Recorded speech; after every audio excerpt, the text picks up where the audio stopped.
We in the building. Trap life. It's Den. I'm off in the trap with a bunch of work. Grinding real hard, trying to get a bird.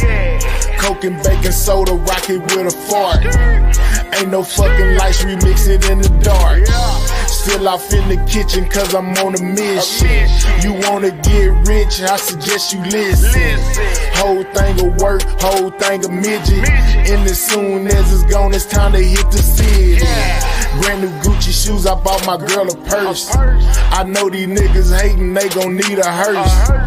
Hop up out that lat with them paper tags. Got these niggas mad like I hate his ass. I'm counting up money in my living room. Certified hustler, yeah, I can make it boom. You don't know who I am, yeah, they call me Den. Trap life CEO, I get them Benjamins. You know I keep that fire like a blowtorch. So them junkies in the line on my front porch. Keep that 83 parked in the backyard. If I don't know you, I'ma serve you through my burglar bar. I got racks, bitch, I make them stack quick. You can't miss me, I'm in the trap, bitch. This that true shit, straight out the blue shit. 1200 blocks, sell it by the bell shit. You on my hit list, I got a sick wrist. Since I'm a trap nigga, I need a trap bitch. I got 6 bricks, and I keep licks. I'm on that street shit, I gotta eat, bitch, yeah. Man, they already know what time it is. Official 1200 block shit. It's Den. Trap life.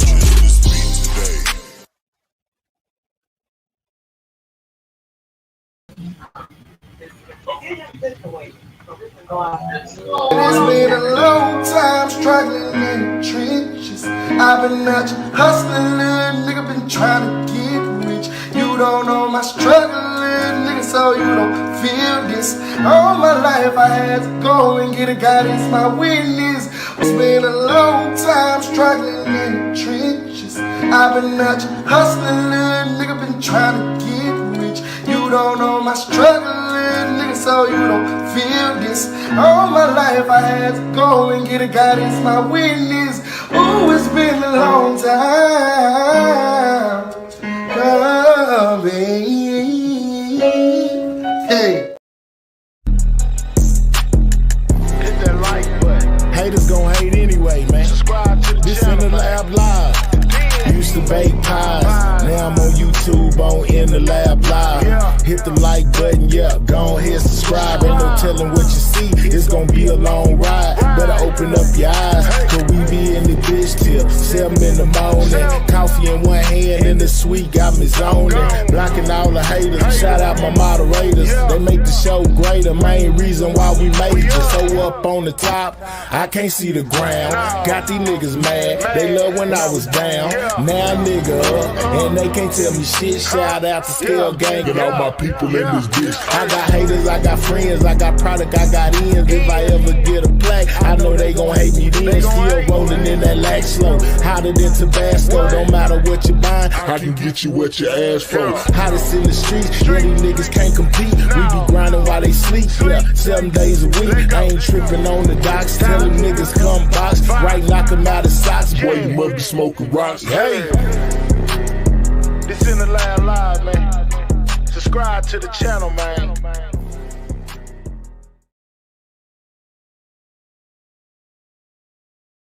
Yeah, man, we most definitely in the building, man. Shout out to everybody out there. Can y'all hear me? Can y'all hear me? Let me take this down real quick. We already know he didn't walk. You know what I'm saying? They most definitely got Nature Boy right up out of there. Whole life sentence plus 10 years, man. Who we got up in the building, man? Shout out to everybody up in here, man. You know what I'm saying? Shout out to Cupcake, Sweetest Thug, Lanice, who else we got up in here? Sexy Toy Lady, Jamel, what's the deal? Nurse P, what's up? What's up? Hey, man, they edit again. You know what I'm talking about? They most definitely edit again. What's up, Ballin'? You know what I'm saying? Shout out to the Morning Squad, man. What's up, Westside ATL? You know what I'm saying? Miss Danita, Miss Pooh Bear. What's up? What's up, man? Shout out to the squad, man. But yeah, man, you know what I'm saying? they most definitely back at it again, man. We in the building, most definitely. Hey, Miss Paulette, how you doing? You know what I'm saying? I got another one for you, man. They going through the court transcripts, you know what I'm saying, and debunking whatever they find that they deem to be out of line, man. Make sure you stepping on that like button. The likes is very necessary, you know, in this line of work that I'm doing. So make sure if you're in the building, you stepping on the like button, man. What's up, Herbalist girl?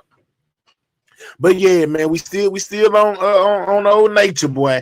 You know what I'm saying over here. As far as I go, you know, it's still a lot coming out every day. Even though he did get that life sentence plus 10 years, man. You know what I'm saying? I'm just saying though. What's up, Louisiana Succulent? You know what I'm saying? Shout out to Erica F in the building. What's up? What's up, y'all? Yeah, man. The wives are most definitely putting a defense out there. You know, I know they probably counting on this appeal, you know what I'm saying, to go through or whatever for them to be able to get a second shot, basically at a trial, man. They feel like it was biased. They feel like the judge was emotional and showed, you know, basically her biasness towards nature, boy. You know, however you feel about it, that's up to you, you know. Hey man, say man, I'm not here to tell nobody how to feel, you know, or none of that. You know, I just be seeing stuff and it catch my attention. So I put it forth to y'all and let y'all make up your own mind, you know. But they most definitely are going down through there, man. They in other words, they walking them down. You know what I'm saying? Walking it right on down through there, man. No cap. Hold on real quick. Let me get over here where it's at.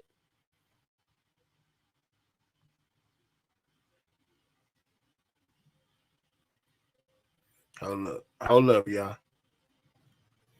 Get over here to where it's at. Man, they is going hard, man. They is most definitely posting whatever they feel is gonna shine a better light on Nature Boy, man. Real talk. All right, let me get it up here. All right, here we go. All right, man. Make sure you stepping on that like button. Hey, Miss Karen, you know what I'm saying? Nurse P, most definitely finna get down to it, man. Y'all let me know what y'all think, you know what I'm saying? In the comment section, and make sure if you're new over here, you subscribing to the channel, and most definitely hit that like button, man. Hit the like button. You know, if you don't do nothing else, let me get it ready over here. Trying to download Good Life. The song I always start off with, and man, for some reason it most definitely didn't work. It kept on stopping. That's what took me so long. I thought it was gonna download the whole process, but it stopped right in the middle of it and saying something went wrong, man. I don't know, this dang country internet connection, man. What's up, Reload Key? Shout out to you. You know, we most definitely in here, man. Shout out to the morning crew, man. We most definitely at it, man. All right, let me get this up here. We finna get the business, you know what I'm talking about? All right, so you know what I'm saying? They, like I said, they basically went down through there. And hold on. Yeah, they basically went down through there and basically, you know, put everything into perspective as far as they could, you know what I'm saying? So like I say, let me know what you think about it, man. Let me know what you think about it. Hold on, let me position this right.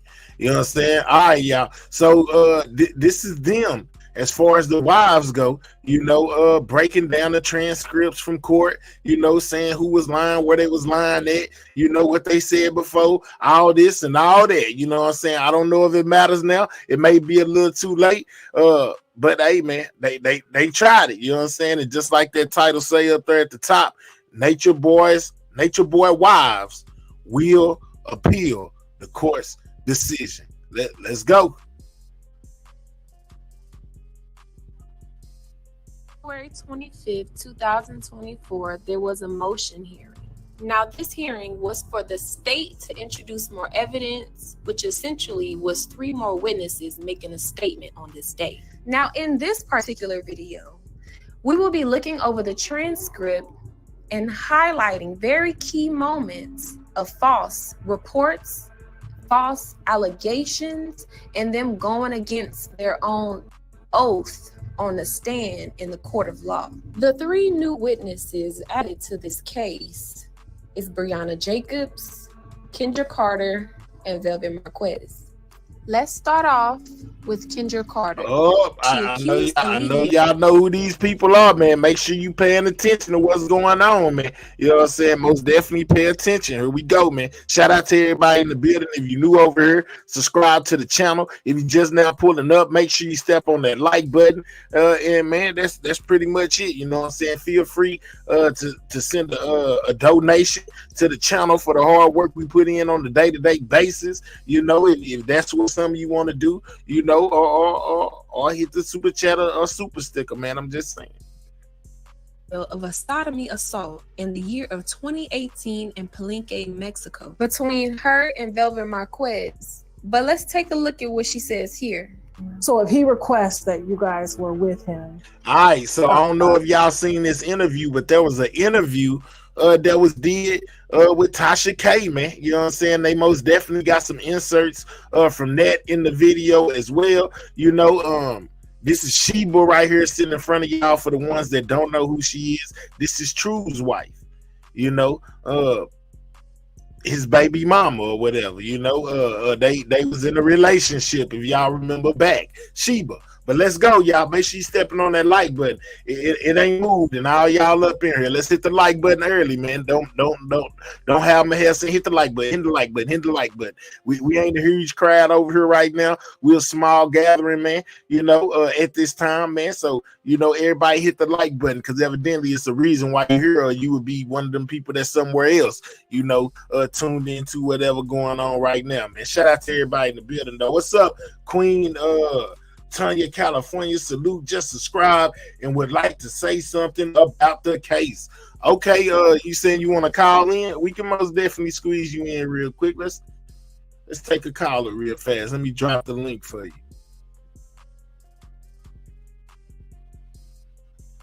Yeah, because the wives are saying it's biased. You know what I'm saying? The wives are saying that this trial was very biased, and they didn't get to get their stuff off like they wanted to. They felt like the courts was playing in their face. They didn't get to get their stuff off.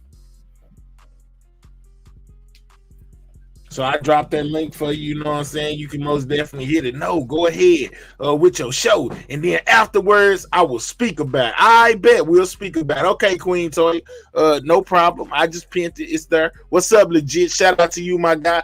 Hey, man, everybody in the building, hit the like button. All right, man. This is Sheeba. Let's see what she had to say, y'all. She was most definitely one of the witnesses. And you guys were together, you wouldn't mind doing that to. It's really not a request. It just be like in the moment, like just like if you were to be with your husband or whatever. It's like y'all have moments that y'all spend together. It's not like, you know, it's not like I have a request. You know, I want you and you and you. It's not perverted. Nah, it's very natural. Like we have bonds with each other. Now that that's cleared up, let's go into her transcript. The first point that we have to highlight is when the prosecutor asked, what would happen if Mr. Bishop's orders or directives were disobeyed?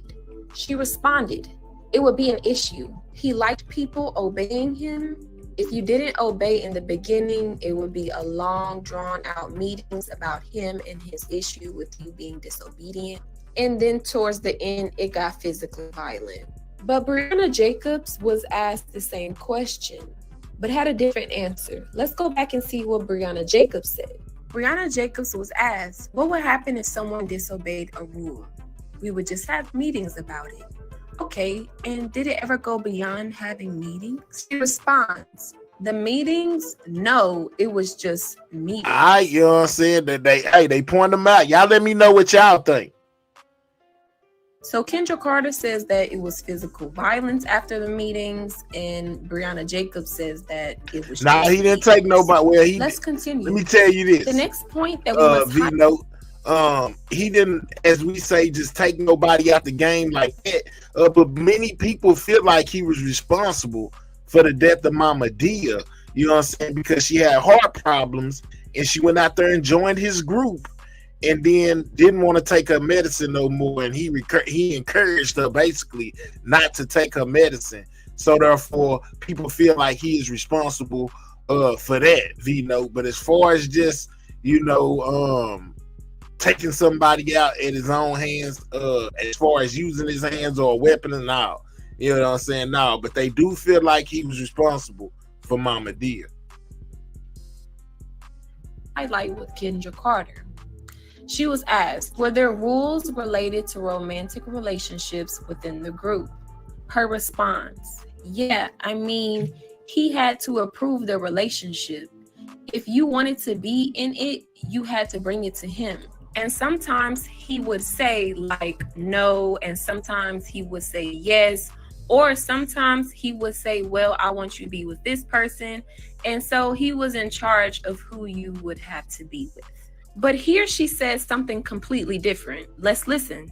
He'll give you advice, but he won't force you to do anything. He'll give you advice, but he won't force Hey, you to do y'all, anything. shut it live. You know what I'm saying? All right, so now they got Sheeba, you know, basically back on April 19th, 2022, in another video that they have recorded where she's basically saying something way different than what she said in court. Over there, she was saying it was severe consequences or whatever, but right here, where they got it at, she's saying that nothing wouldn't happen. So I don't know, you know what I'm saying? I'm just presenting what they present. Y'all let me know out there, and most definitely make sure you're stepping on that like button, man. We should have at least as many likes as it is people in here right now, because I know everybody got to be interested or supporting the channel that's here right now. So hit that like button.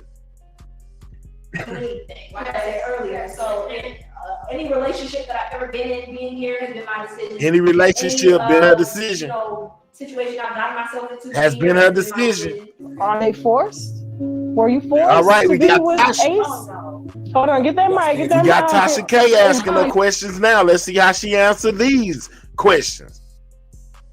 No, I wasn't I'm coming forced to with be him with now. Ace. She wasn't forced, just like she said before, but when it got to court, it was some way different. Ace. I chose to be with Ace. That was way back in up, Alicia when we B? were in Mexico. So this was like 2-3 years ago. I was with him because I wanted to be with him. So you weren't forced to sleep with Ace. And then, No. And then Ace forced you to sleep with 3 guys. No. Okay. And I get how that looks because I went back and forth so many times and there was a lot of confusion within me. So I just, was like, okay, I'm gonna go over here. Okay, this is not working. I'm gonna go, okay, this is not, Let's move All on. right, so how y'all feeling about it? You know what I'm saying? How y'all feeling about it so far? So they gave y'all what she said in court, and then they presented some videos and interviews and things of that nature where she was talking, where she said something completely different. Did that change the way that anybody feel? Didn't know you was tapped in, Mahel, already, man. Hey, man, I do everything V-Note, man. You know what I'm saying? Most definitely trapping everything news, man. I'm most definitely tapped in. I know exactly what's going on. Not just cloud chasing or none of that. Just was a person that was interested in the story, man, and went and researched it. You know what I'm talking about? Now I get to bring what I researched and found out to y'all. Purple one say brainwash. Jamel say, no, I be all over this, cousin. I hear you, Chunker. You know what I'm saying? She's not going to say the truth around the others because they would put hands on her. Okay, purple one, all right. That woman had no chance. All right, Bud B, you know what I'm saying? Sicky Black say, no, she was still under the influence of the group at that time. All right, man. Hey, man. Hey, I'm just saying, let's go. Next point. Kindra Carter was asked, when you say physically violent, what do you mean? She said if he had an issue with what you were doing, he would either order someone to slap you or he would physically hurt you. But let's take a look at what she says here. Do you mind explaining that video? And I believe Nurse you were P the say one. no, because when someone is brainwashed and psychological warfare is going on, she is speaking in order to survive. I bet. He said she didn't have a chance. Yeah, that's what he said. You know what I'm saying? What's up, Lanice? I think the R word, all of them. Okay, I bet. Let's go. And Smacking them. smacking them. Yes. Smack. And it was real smacks. It was real smacks. I was like, oh, she's really She thought it was smacking funny to them. be snapping them. You know what I'm saying? Popping them. And the ones in the back, they probably got popped. They back there, they laughing and stuff too. I'm just saying, let's go. I knew this was gonna come up. This is so funny. Yeah, we was Okay. improv. Yeah, Okay. it's like a way to show, like, it's like a controversial way of showing that we're very disciplined and that we. It's so hard to explain because I know how it looks to the public, but it's really not even that deep. And Sheeba did push me and nudge me and was getting up in my face as well. Kindra Carter initiated a lot of the fights that happened in Eligio Bishop's life.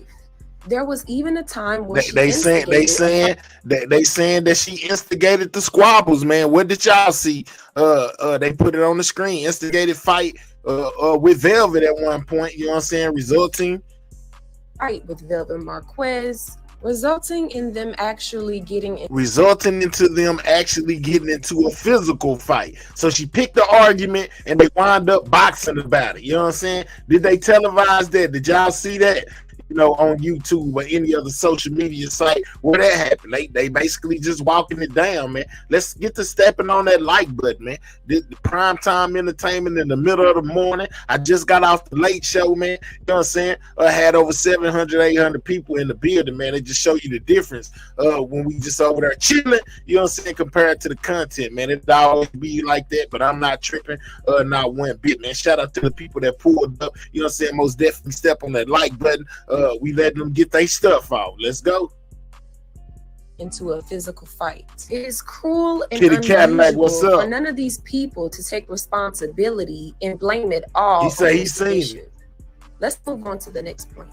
She was asked, did you share his interest for a sexual relationship with the defendant?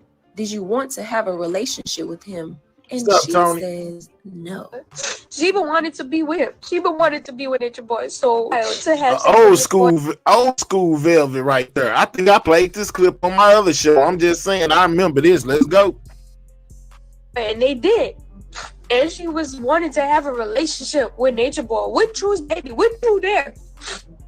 And that didn't work out though because Nature Boy doesn't like Sheeba like that. So the next false allegation says, he invited me into his tent where he was sleeping with his wife, Velvet Marquez, and we were friends, me and her. And he said we were just going to watch a movie, and in the middle of the movie, he told her and I that he wanted to break my virginity right there, right then.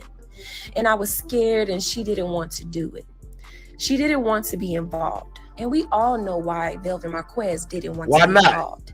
Not because this was some type of assault, but because she didn't want him being with no other woman but her. Do y'all agree with that? You know what I'm saying? Not because it was no kind of nothing like that physical or taking nothing, just solely because Velvet felt a way about him being with any other woman in the group outside of him, man. You know what I'm saying? How do y'all feel about that? Yeah, y'all think they on point or you think they exaggerating the truth? I'm just asking. I remember this. She was at Dad's house, I think. All right, Bobby, let's go. Man, if you just now getting here, make sure you step on that like button, man. They breaking down the transcripts. They giving all kind of angles. It's up to you what angle you want to go with. I'm not pushing anybody to take any angle. We just watching the video, you know what I'm saying, and coming to our own conclusion. Shout out to everybody in the bill. She continues to allege that he was like, you're going to be right here and you're going to hold her hands and you're going to watch. And that's what happened. He broke my virginity. She was asked, and did you want to have sexual intercourse with him that day? She responded, I don't know. But let's look at what she says here. Everybody might not know, but, you know, I did. The three God is who took my virginity. I was with him for the first time. He was the first person that I ever connected with. And that was just a very beautiful experience. It was beautiful. Okay. In the jungles of Belize. And I will most definitely, always Bobby, cherish that. After that moment, he had a wife at the other time. Okay. Or at that time, which was, you know, the one we mentioned earlier. Velvet. you know the one that don't want nobody with her man. No, the one that don't want nobody with her man. No. There you go. That's where they reference her as being jealous. I knew I was supposed to be with him. Sheeba did. Went to somebody else, you know, and we had a child. Can we get 3 more on the like button? Nothing that Baba G does turns me off, and that's the reason why I do love him and want to be with him, because I don't see him in the same. Like, I don't see a flaw in him. I do love him a lot. You know, he's the reason why I am here. I mean, his life. That's it. So even me being with True, it was a point in my life where I really didn't know myself. You know, I didn't really know True when we had Joe.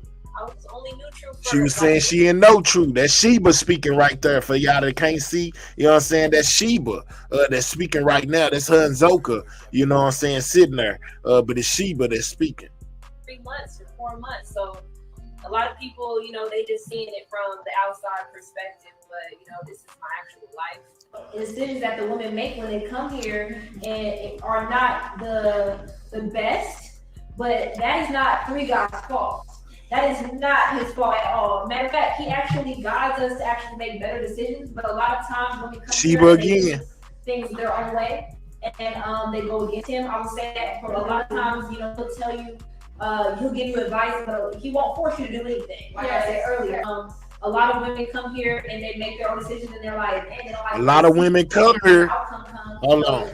She said a lot of women come here and they make their own decisions. Remember, they were saying that Nature Boy was forcing people to do this and do that. But then you got one of the witnesses that set up on the stand saying, you know, basically everybody was free to go and everybody did what they wanted to do because that's what they wanted to do. I'm just saying, this is what they putting for.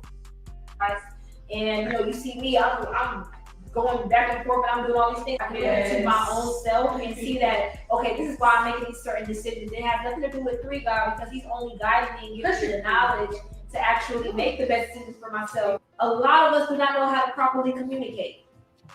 It was very surprising to find out that Kindra Carter was testifying against Mr. Bishop. She says all of these violent things and she makes it seem like it was such a terrible environment. But how did you feel so comfortable and safe enough to raise a child in this environment? Oh man, they done brought up the baby. It was so bad. Well, hey, y'all listen hit very like closely button. to what Kindra Carter says next, because she's about to tell you exactly why she's doing what she's doing. That's a majority of women that come here do not know how to properly communicate their emotions.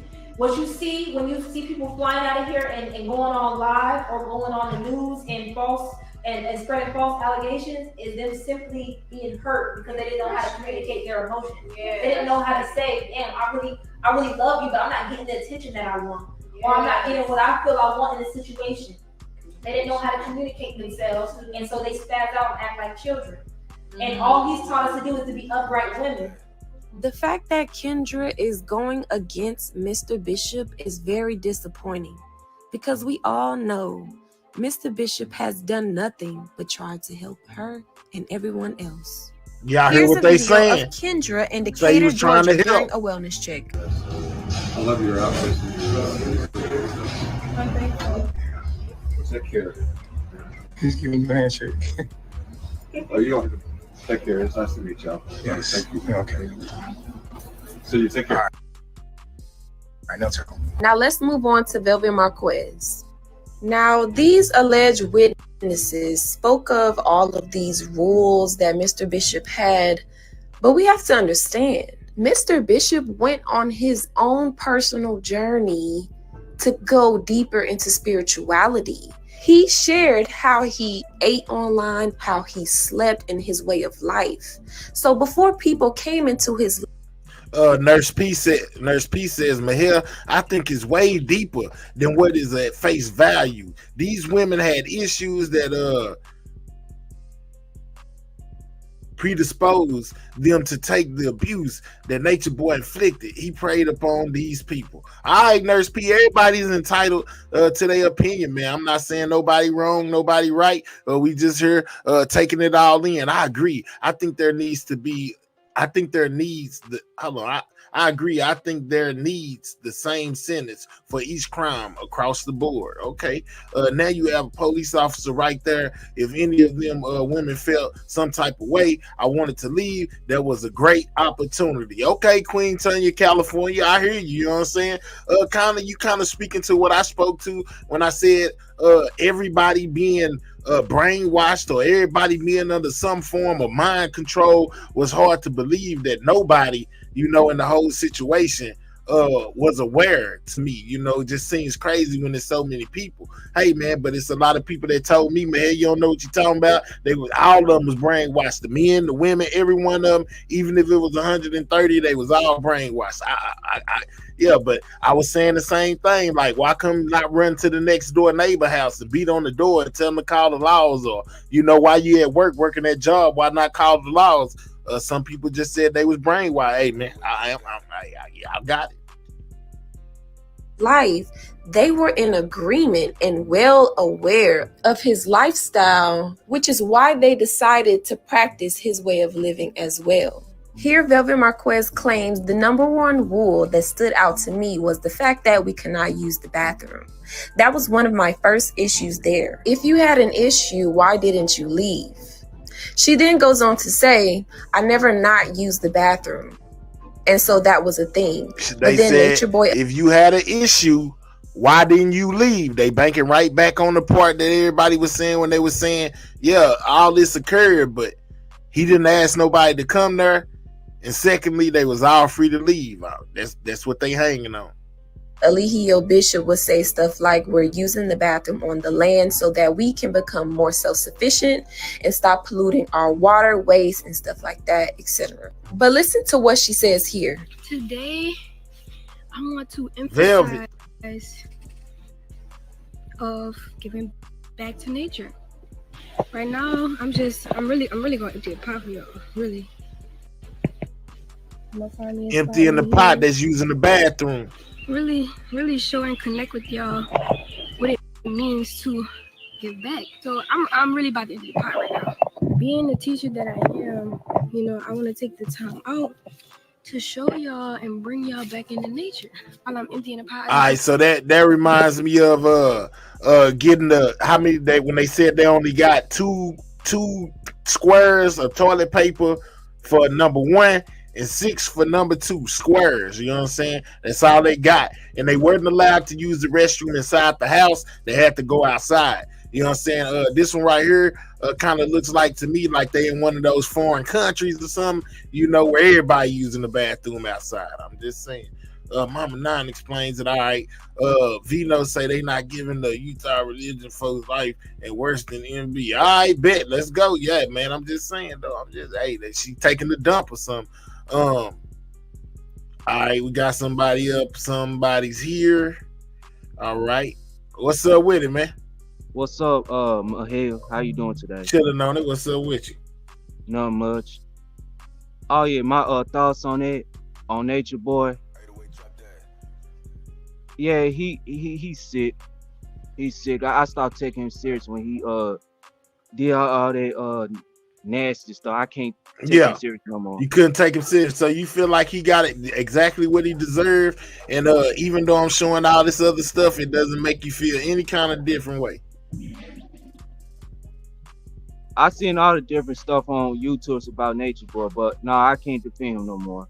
But I came across him through the conscious community. When I was in the conscious community, I came across him.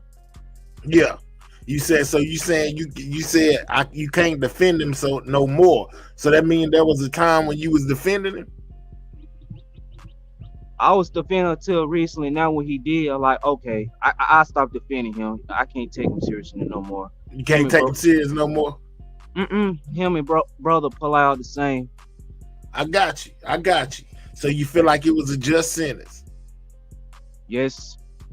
Already, my boy Jalen say he can't condone, you know what I'm saying, or support, you know, none of that stuff Nature Boy was doing. You know what I'm saying? We need y'all to hit that like button, most definitely, man. Well, I appreciate you calling in and expressing your thought. Unless you got something else you want to say. Got something else you want to say? No, I'm good. I just come over here to talk about it. But brother Polite, he abused black women too. Already, yeah. I got you.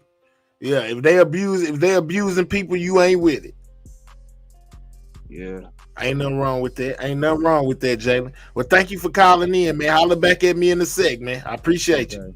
I bet.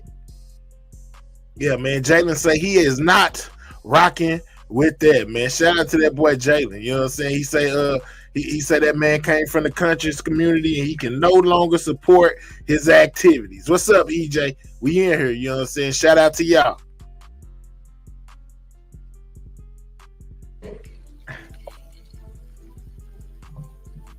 Let y'all give y'all brief description what it feels like to me every time I do this. Although it was something that was oh man, I bet that was a funky situation. Ain't taking no bath or nothing either. Oh Lord. Oh Lord. I just didn't know what hit the like button. Hurry up. Next move was people out here. Shut it live, they man. have outhouses or whatever, and it's basically a hole in the ground. Like they dig a deep hole in the ground, and then they put a toilet on top of the hole. So I mean, you still giving your pop back to the earth, but it's even more simpler. Let's go. All you gotta do is just drop it. And that was Velvet Marquez just drop expressing herself, enjoying something that she apparently had an issue with. The next thing that I want to highlight is where she says, what's up, man, there was dog? Another time we were in Mexico in that same spot.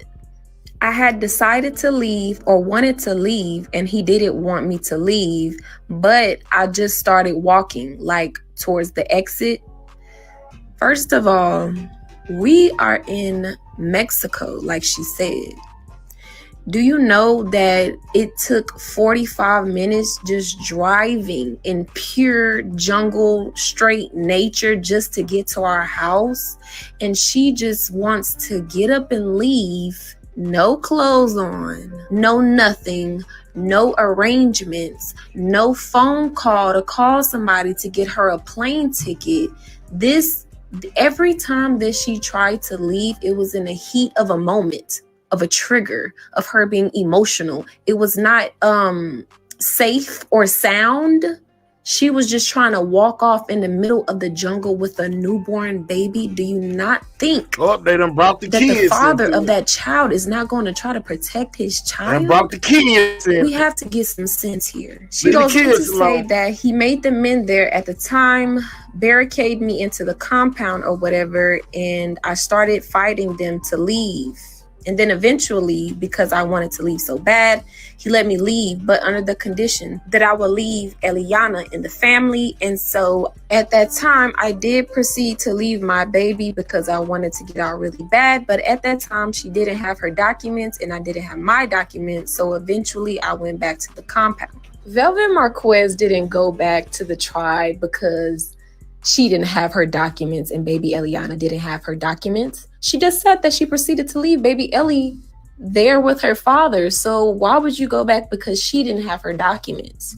Velvet Marquez went back because she realized that Mr. Bishop just wanted to be in his daughter's life. So anytime Velvet Marquez says that Mr. Bishop wasn't allowing her to leave, that's not the case. Mr. Bishop was always trying to protect his daughter from Velvet Marquez's emotional outbursts when she got triggered about polygamy. Because when she would get triggered, baby Eliana wouldn't have any clothes on.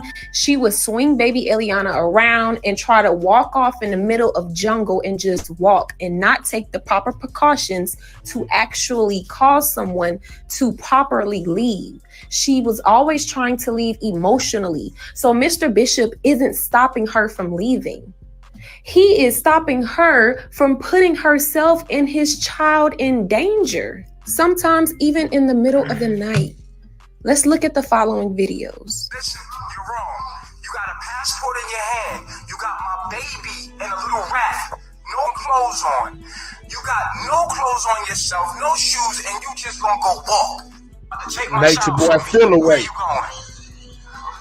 I take nothing from you. This is my daughter. Because I don't want to be in a polygamous relationship. I didn't ask you that. That's what I'm going to do. You knew I was polygamous before we got pregnant. Okay, well, I don't want to. Okay, all of a sudden. Okay, all of a sudden. You knew I was polygamous before we ever conceived and had a baby. Now you had my child. Who you had, child? Who child you had? It's your baby, it's not ours. That little girl don't deserve a father. She don't got one. She don't got a daddy, she don't got nothing. She don't got nothing. All she got is Say she ain't got no dad. You got more lives. And they all gonna have me as their father. Good. But you saying this little girl right here, I'm not her father? Nope. So she don't get to have a father. What's up, Paulette? Here's another instance when this happened at night. Not only was she trying to immaturely leave and put herself in a dangerous situation, but she was so angry at Mr. Bishop because he was polygamous that she got physically violent towards Mr. Bishop. She's trying to get out the door so she can run up the fucking block with the baby in the middle of the night. And I'm trying to keep my daughter safe at this point because I know her episodes. And she'll do whatever when she get upset, bro. With the baby in her hand, my nigga. Just a couple days ago, she punched the fucking elevator door in the nice ass hotel. Bro, started wilding out with a bag and a baby in her hand. And then y'all seen her. People trying to say I smacked her. I ain't smacked her, nigga. Y'all, she smacked me with the baby in her hand, bro. Like, trying to get out the window, my nigga. Like, I'm like, what is you doing? Like, you know, before I play the rest of this job, because I made sure I recorded it, right? I made sure I recorded it. I wanted my daughter out of her hand, because she's bugging, my nigga. So I'm like, you know, I've seen her do this before, so I'm like, you know what? But here's the thing. She already had left earlier and came back around to me like, yo, I need to sleep over here. I can't sleep nowhere else. So now she's trying to act like she's getting out the room. I'm like, yo, hold up, man. Leave them folks alone over there. Because they like, yo, we don't, this ain't none of their business. They really, out here where we at in the tropics, they really don't want to be in people's business. So they like, handle your business. You know what I mean? They don't really want to be in your business out here, right? So she keep doing this. And I want the world to see this, and I'm going to leave it alone. I'm gonna leave this shit alone, you feel me? Like, me and Sean over here, she came back over here like, y'all, she already had left earlier. We let her leave. I was gonna fight for my girl. I'm like, you know what? I'm gonna let them just leave, bro. You feel me? So watch what happened, bro.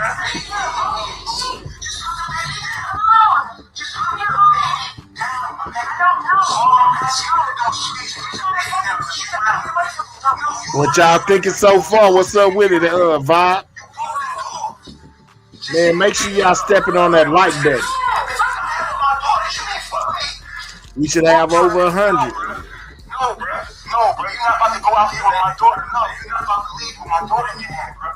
You're battling right now, bro. You was really battling right now. You keep doing something with the baby in your hand. It's not going down.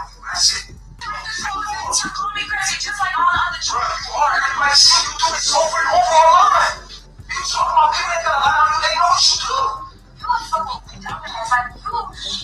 Just like the couple chokes, and that's why all of the couple chokes say that. She just caught me with a boom. She just punched me in my face. Y'all seen it? Oh my God, he caught that. Say that about you. You said that. Caught me, punched me. This happened just a couple of minutes. Oh wow. I'm trying not to let her outside with this. She bit the shit out my back, yo. She got the baby.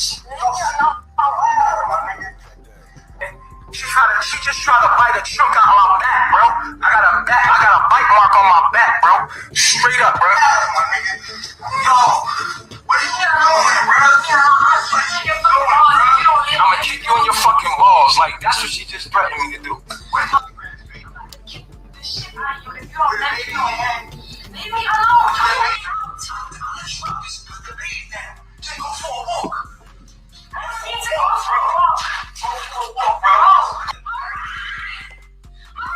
Oh Lord. Oh Lord.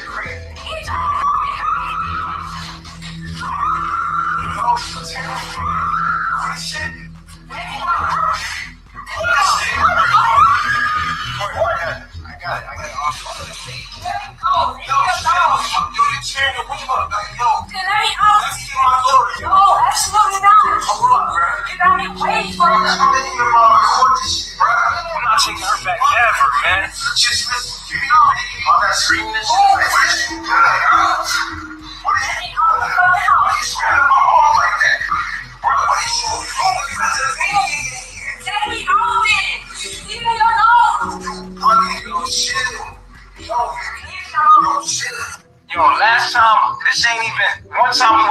Mexico, we had to literally, all of us, all the guys had to restrain her and get the baby out of her hand. She was biting everybody. Like, I'm tired of this shit, man, because something could really go wrong with the baby when these moments happen.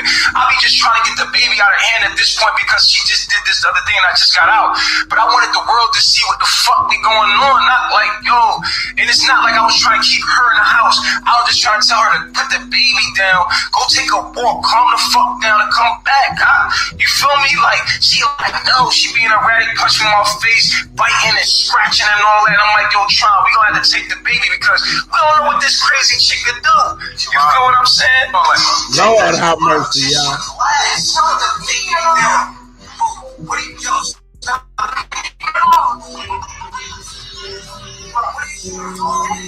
Acting crazy in front of the kid.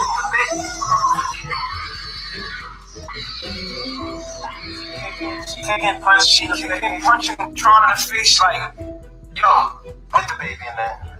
Man, this shit crazy. Like, trying to get the baby and she had like a death grip on her.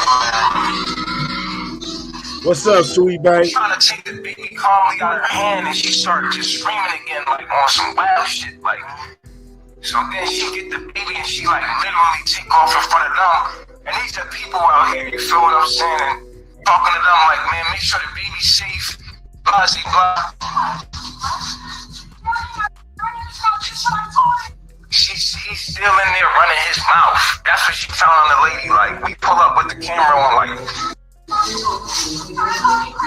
Well, they really got the theatrics going, man. They got the background music and everything. I'm just saying, though. Hey, man, take time to hit that like button. If you're new over here, make sure you subscribe to the channel, man. They debunking or trying to debunk the court transcripts, the trial transcripts, you know what I'm saying? Can we take a second to hit that? Yeah, this is the same old wild-ish. Hey, what's up, sweet babe? Very hostile and tumultuous environment. I hear you, Cupcake. And you say, why not let her go and stop filming this? I don't know. You know what I'm saying? They just wanted, I guess they wanted us to see. She telling this lady something like the lady trying to mind her business. You feel what I'm saying? You know what I mean? I'm just gonna let, like you said, like, I'm gonna let her go. Like, you know what I mean? I just want to make sure the baby was safe because literally every time she goes into one of these blackouts, she had a baby in her hand doing some wild shit, and I'm tired, bro. Usually I'm patient. Like, I'm usually patient, yo. Y'all don't know the behind the scenes of what's going on. Like, and I'm getting the butt in, and I take it like a champ, dog. I take it like a champ. They got the music and everything. What's up, Angelita? Stay with her, so I take full responsibility for being patient because when she calmed down, I realized like, yo, shorty got issues, you feel me? And I'm trying to like be patient. I love her. She got my daughter. I feel sorry for her. I really do. Now she's in touch with her mother and her sister. So I'm hoping that they, you know what I'm saying, do what they need to do. But I wanted y'all to see the activities, man. No, listen, I'm trying to. She got the baby in her hand. I'm trying to tell them like, yo, I'm trying to calm the situation. Anybody that knows what's going on, understand it. I know why I went wrong. I know why I keep Velvet again. Where do you feel like you went wrong then, sweetheart? Where do you feel like you went wrong? What do you mean you know you went wrong? Reacting out of my getting angry and then reacting out of that, making irrational, stupid mistakes, screaming and yelling and disrespecting everybody. Also causing an inconvenience on the behalf of everybody, like crying wolf and having these people think this and then having my family think something else. That's bad. I understand. And I've created this whole situation and I take responsibility for doing that. The reason why and you see me straddling the fence the way that I am is because there's a lack of commitment somewhere, which is to my family, to my husband. And I realize that. You see what I'm saying? I think that I could just walk away when I get angry. If you notice, I've only walked away when I got angry, and that was because I don't want to deal with myself in certain situations, in certain ways. I can't keep dealing with my issues like that, and I have to communicate how I'm feeling and what I'm going through in that moment with the people that I love or that I say I love. And that's what I'm saying. When I get angry, I do irrational shit. When I get angry, I say shit that I don't necessarily want to do. The next point I would like to highlight. Remember, they wanted to bring all this stuff into court, man. I'm just saying. So, they got them saying a lot of conflicting stuff, but let's keep in mind a bunch of people down there in the comment section said that's because they were still under heavy influence of the group. And / did he mind physically control. restrain you from leaving, or you felt that you just couldn't leave because you were concerned about violence? She says, no, he physically constrained me from leaving and then held my documentation outside of my possession. Here's Velvet Marquez willfully leaving with all of her documentation and her willfully returning back to Eligio Bishop's life.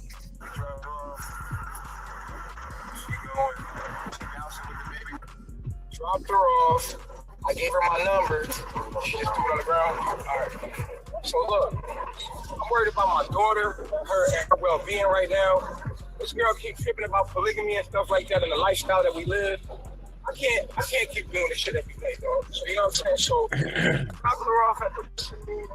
All right, so Lanice says he was basically trying to set up a case after he antagonized her because a mother will protect her child no matter what, to set him up to get the child most likely, because why is it a production? I don't know, man. You know what I'm saying? I don't know, Lanice, but man, look, you know, they most definitely put it forth, and we just taking a look, man. Don't be shy about taking a look. Hit that like button, man. You know what I'm saying? Subscribe to the channel if you're new over here. This was my numbers. She tore my numbers off. She can't have no contact. We dropped off at a safe location. She was trying to walk down a 3-mile strip, like what's it? A 30-minute drive to our location. And she was in the middle of the mountains. I know y'all seen them big old mountains, and I took that video of. She was walking down there with the baby. I wasn't allowed to have it. I recorded everything. And she returns. And she came back, y'all. The queen, the chiefs. The next point is where she says, the most recent or the last time that I decided to leave, I couldn't verbally express that I wanted to leave because it would have resulted in physical abuse. And so I kept quiet about it. And I just planned my escape from July into November of 2020. And then I successfully was able to leave myself. She says, I made it seem like I was okay with everything he had going on. The polygamy, the drinking of alcohol started, and the smoking of weed. And then that's when I started to realize the more that I engaged with him and made him believe that it is okay and I'm okay with it, the more he's going to allow me to have access to the things that I need. Velvet Marquez 40 more on that like that button. she had to escape when she's left and came back many times before. She said that she planned this escape between July and November. That's 3 months. She alleges that 3 months she complied to escape Mr. Bishop. But between those 3 months, she continued to have emotional outbursts and let her anger make her violent, like the following video.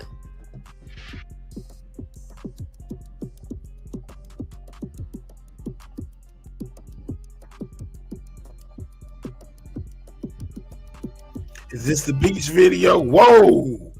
With a stick. Trying to hit him. Lord have mercy. She wasn't playing. The next clip includes Came out there with a stick, a big admitting stick. that she initiated the fight with Tanisha DeLay. Right, so she always felt some type of way because of me leaving and stuff like that. She felt like she needed to be in that position. She felt like her and Nature Boy had more of a connection than me and him did. So as time went on, he was like, no, don't fight. At first he was like, no, don't fight. You know what I'm saying? And I kept calling her hands because at that, I'm from New Orleans. If you gonna disrespect me and then you gonna sneak try to disrespect me, I'm gonna call your hands, period. That's how I've been. I'm from New Orleans. So she was like, no, I don't want to fight. I was like, all right, cool. If you don't want to fight, don't disrespect me. Because I'm not disrespecting you. I'm actually trying to be here and be like coexist. You know what I'm saying? I'm trying to coexist.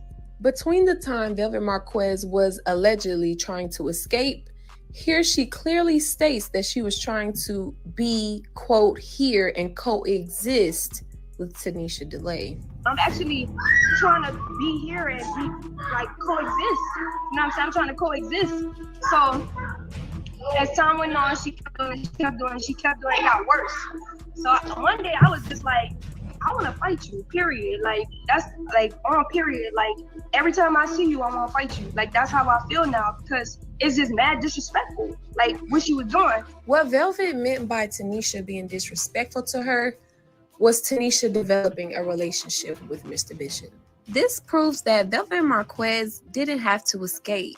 She left and came back into Mr. Bishop's life plenty of times. And during this alleged planning to escape, she claimed that she was compliant with polygamy.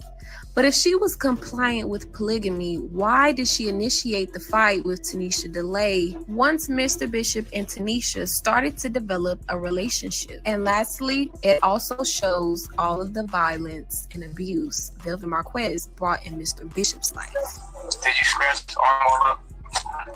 Like that. Eliana, did you scratch his arm all up? I did. Precise.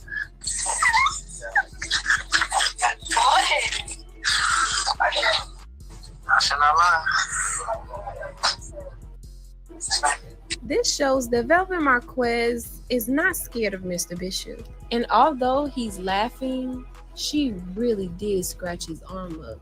Many times she was violent towards Mr. Bishop, and he continued to be patient with her as she was dealing with polygamy. The last point that I would like to highlight with Velvet Marquez is how she exposed that Kindra Carter was lying on the stand. She says he was talking to her. Mr. Bishop was talking to Kindra Carter. They were like on the beach shore, and I saw them having a conversation. And after they were done with that conversation, I proceeded to have a conversation with her myself to understand what was going on. And she, in so many words, she was like, well, you know, we want to be in a relationship together. You know, you, me, and him. And I said, no. I said that I don't think that is a good idea. I tried to tell her or get her to understand how it wouldn't be a good idea, but she, you know, still was on board with being in a relationship. And so that made me angry. But here's what Kindra Carter said on the stand. She was asked, did you share his interest for a sexual relationship with the defendant? Did you want to have a relationship with him? And Kindra Carter answers no. Also, and don't forget, Velvet defending Mr. Bishop when he was locked up in Nicaragua.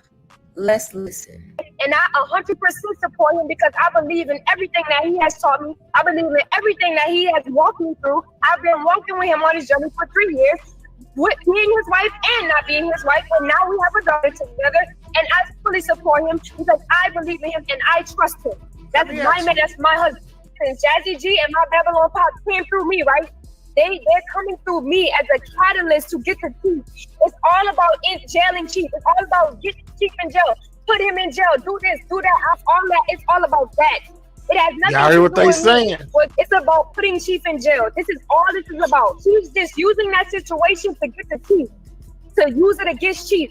So they can put false allegations on him so that he can be where he is right now.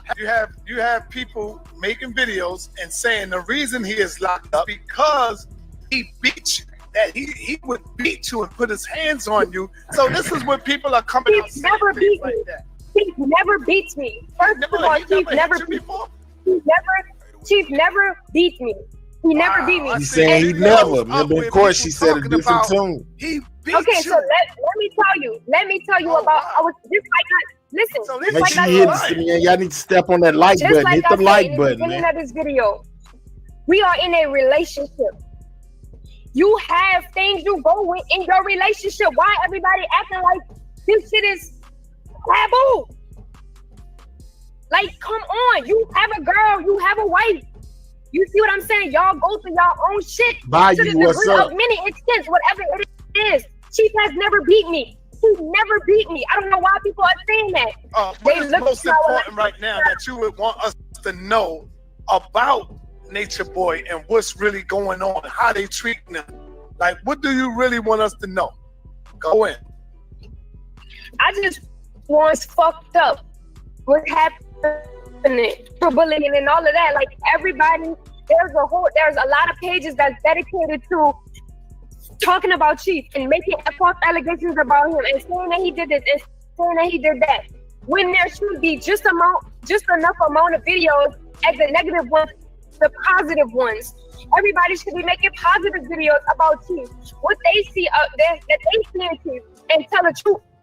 Tell the truth about said make what positive videos. Anybody who knows what's actually going on, you should be making a video. I think it's fucked up if we sit aside and we let somebody who we know is innocent get slander without putting the inkling of our energy out there.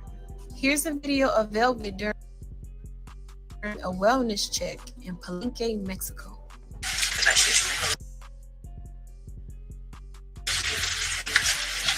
They said wellness check. They done sent the police over there then.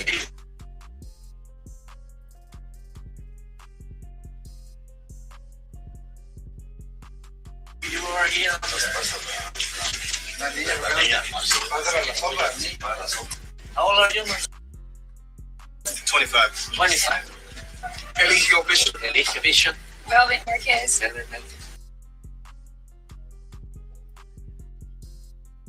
Okay, there is all this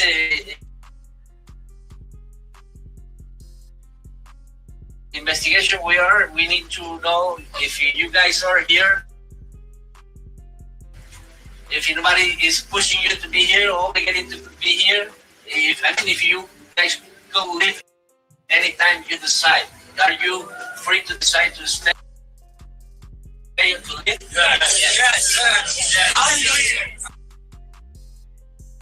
As far as the allegations and the lies are being spewed, now it's pure personal. But I do want to say that as a witness of their relationship and of their marriage, I was there when they got married. I was there. She was so happy. You could look at the picture. She was so happy. At the end of the day, a lot of things happen when a woman is hurt. A lot of things happen when a woman can't get her way in a relationship. And I will say that the main issue was, like Ishel just said, was the fact that she didn't get him all to herself. And it's just sad because he was always, number one, he was always truthful and honest with her. He never said he was going to be with only her. At the end of the day, what you're saying, you're going to have to answer for. Because once you lie with one thing, you're going to have to continuously lie and continuously lie. And this is what is happening if you cannot see it with true, clear eyes. And lastly, we have Brianna Jacobs. Here's a video of Brianna Jacobs speaking highly of Mr. Bishop and saying how she felt so safe around him. So happy. Like, I feel the energy is flowing, so I don't feel like any negativity. I feel safe. I feel like you respect women, but he doesn't respect people. You know how you uplift women? You want women to heal. You want women to face their demons. He talks down on you. As you can see here, these are the only things that Brianna Jacobs verbally vocalized to everyone, that she was happy and she felt safe. During Brianna's time in Mr. Bishop's personal life, she was in a consistent relationship with someone else. She has little to no relevance to Mr. Bishop's romantic life, nor to his case. But let's get into the transcripts. Here's the first point in the transcript that I would like to go over. The prosecutor asked, "And what did he do?" She said that he sexually assaulted me anally. Lord. The prosecution says, "And did you want to engage in that sexual activity?" She says, "No." "Did you tell him that?" She says, "I feel like at the time I didn't tell him." Ooh-wee, man. You know what I'm saying? She said from the backside. Oh, Lord.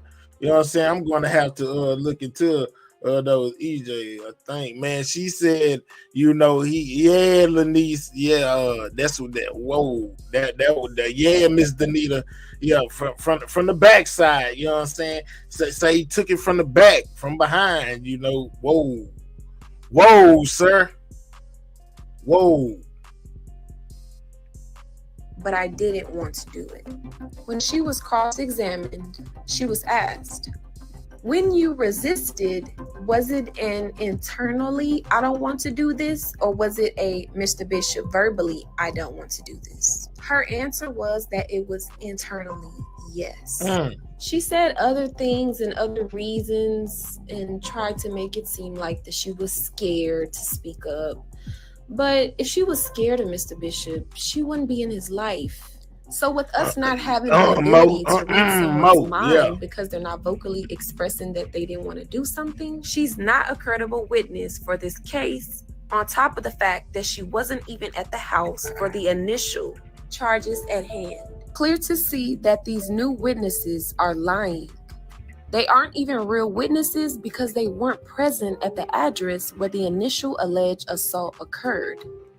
They're trying to make Mr. Bishop seem like a bad person and defaming his character because they have no evidence, which is why they offered to drop the rape charge. The only reason why they are continuing to pursue this prosecution is because we blasted their corruption and exposed this malicious prosecution. So now they're trying everything to try and validate their false imprisonment of Eligio Bishop.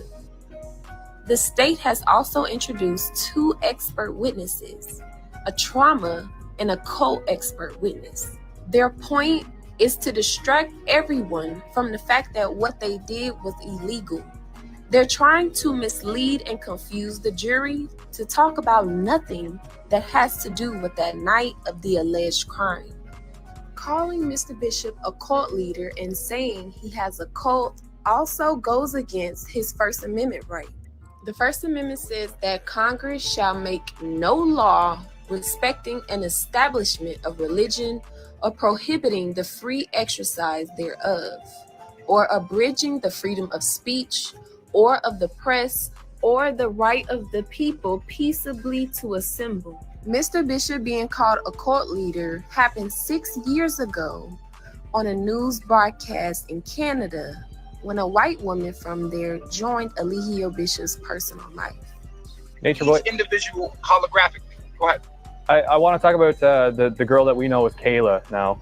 How is she? Is she safe? Is she healthy? Sunray. Oh, Sunray, yes, she is healthy. She is beautiful. Oh my. Sunray is the happiest that, you know, nah, hit that like button. Step on the like button. If you're just now getting there, hit that like button, man. And she did a video recently on, you know, we all encouraged her to go live so that people wouldn't be so worried about her. We all encouraged her to just go live and let people know that you're okay and speak your own mind and tell them what's going on. I told her that, you know, the police were calling, looking for her and stuff like that. And I was like, you know, I made sure that she got in contact with the police station there in Canada.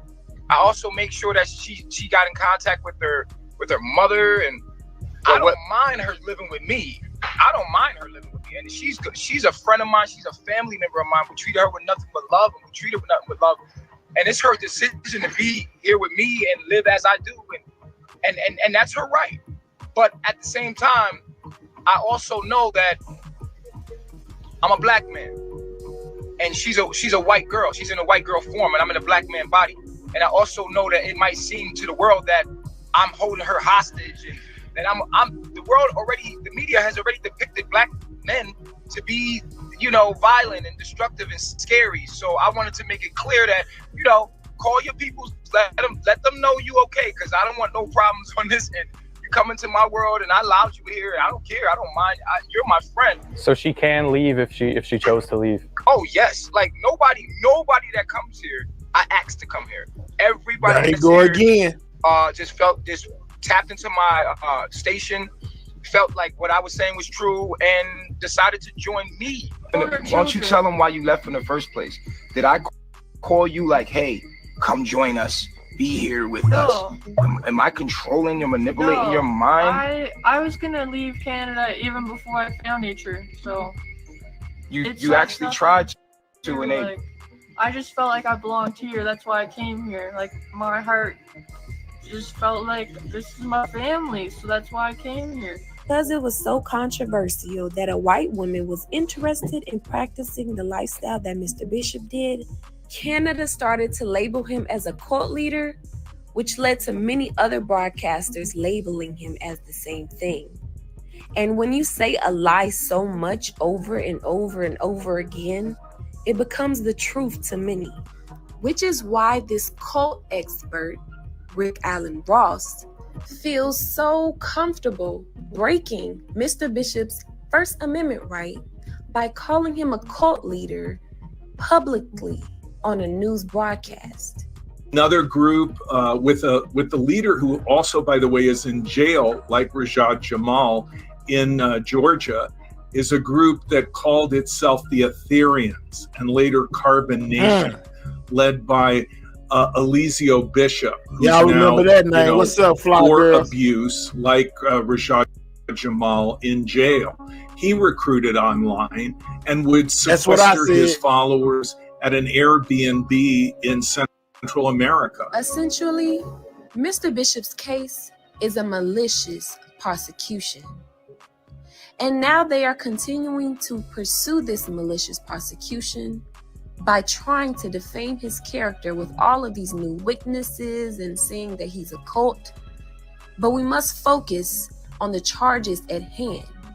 And even with the new witnesses that they're trying to bring in, aren't credible sources because they're even going against their own word. Free Elizio Bishop. He's an innocent man who's being set up by a group of people who are scorned and spiteful. Thank God that we recorded everything. And we know that there's a higher power that is always protecting us. Peace to the gods. I love myself.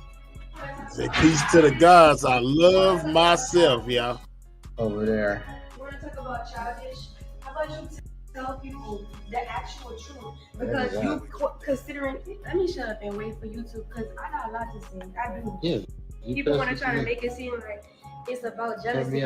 Jealous of what? Be insecure about what?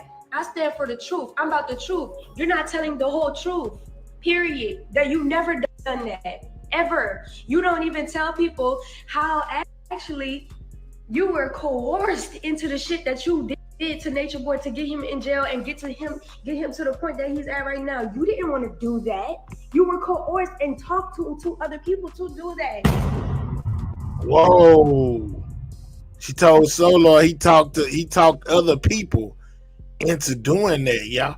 You know what I'm saying? All right. So how y'all feeling about it? Are y'all buying what they selling, man? We need to get the likes all the way up, man. What is we doing, man? Y'all is most definitely acting funny. You know what I'm saying? Been acting funny for about 2 days, which y'all good ain't that, but it's good. I wonder 10 years from now, will the wives still be chanting free 3 God? I don't know, but right now they most definitely putting up a defense. You know what I'm saying? As far as social media goes, they most definitely taking to the platform and basically earn it all out, y'all. I'm just saying, man. You know what I'm saying? They most definitely own it. Any no way. I hear you. Jamel say absolutely not. Ain't changed his way of thinking not one bit, man. You know what I'm saying? Shout out to all the people that hit the like button, man. We need 30 more on that like button, man. You know what I'm saying? That was the transcript rebuttal right there that they put together. Yesterday, we was on our Nature Boy stuff, you know, and him talking about, you know, what was going on in the courtroom. We most definitely gonna pick that up, man. I'm just saying, man, feel free to click that link. Express to me what you think about this whole situation, man.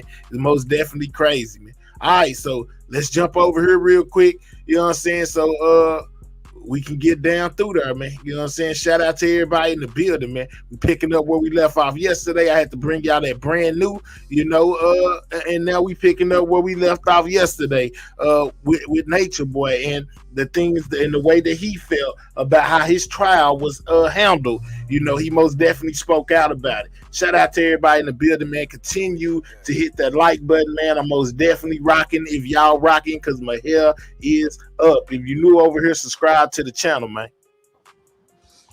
So yeah, y'all. The judge caught COVID. She tested positive for COVID. They don't want you to know that. They're trying to hide that. The judge tests positive for COVID. Out of all the cheating they did in this case, the judge tests positive for COVID. Nigga, how many times you don't gonna say it on the news? They just trying to protect her. We understand. She got sick, nigga. All right. To have tested positive for COVID. Nigga. Out of nowhere, you can cheat all you want with this man law, but at the end of the day, there's a law. Let's go, Cupcake. you're being corrupt, and it's the laws of the universe, and this is what happened. She tested positive for COVID. Said it again. That's about 10 times. I tell my lawyer, this is when I know I'm getting railroaded. Why you? How many times he gonna say it? Like, I don't want to go in there with her with COVID. They already cheated. He said it again. They're cheating in the case as it is. I don't want to go in there right now. They're like, yo, you know what I'm saying? Just hurry up and finish this. I'm like, nah, man, y'all not. First of all, y'all offered to drop the rate. What's up, James? In the false imprisonment in the beginning in front of the whole world. So what am I here for? Why would you offer a rapist to drop? He said they wanted to drop those charges. In false imprisonment to somebody in front of the world if you know that that's what I did. But you don't. You don't have any evidence that I did that, and you know I never did it. That's why you didn't want to go forward with this. So now you're going forward with the whole parade, bringing in false witnesses from the past and coaching people what to say and lying on coaching them on what to say. Hey man, make your boy feel away, y'all. He feel away. Step on that line. At the end of the day, you're cheating. You're not giving us any leeway. You're not being fair about anything. And now the judge caught COVID, and she caught COVID that morning, right? What they call morning. He done said that word about 30 times already. Putting everybody in jeopardy. Talking about, we're still going to go forward with this. We're still going to go. So zealous to get it done. But you put everybody's life in danger. Then I say, I don't want to be in here with you. She's like, no, you're going to be in here anyway. And if you don't, we're going to move forward without you. I'm like, what do you mean you're going to move forward without me? Yeah, you can go in the back. I was like, well, I'll be able to hear. She's like, no, you're not going to be able to hear. But your lawyer's going to go forward. I was like, well, I would like to fire my lawyer. Because why would my lawyer advise me to put my life in danger coming in here with you? That's insufficient counsel. I want to fire my lawyer for him even telling me to go forward with this, knowing that you're tested positive for COVID. And that's what that's about 30 times.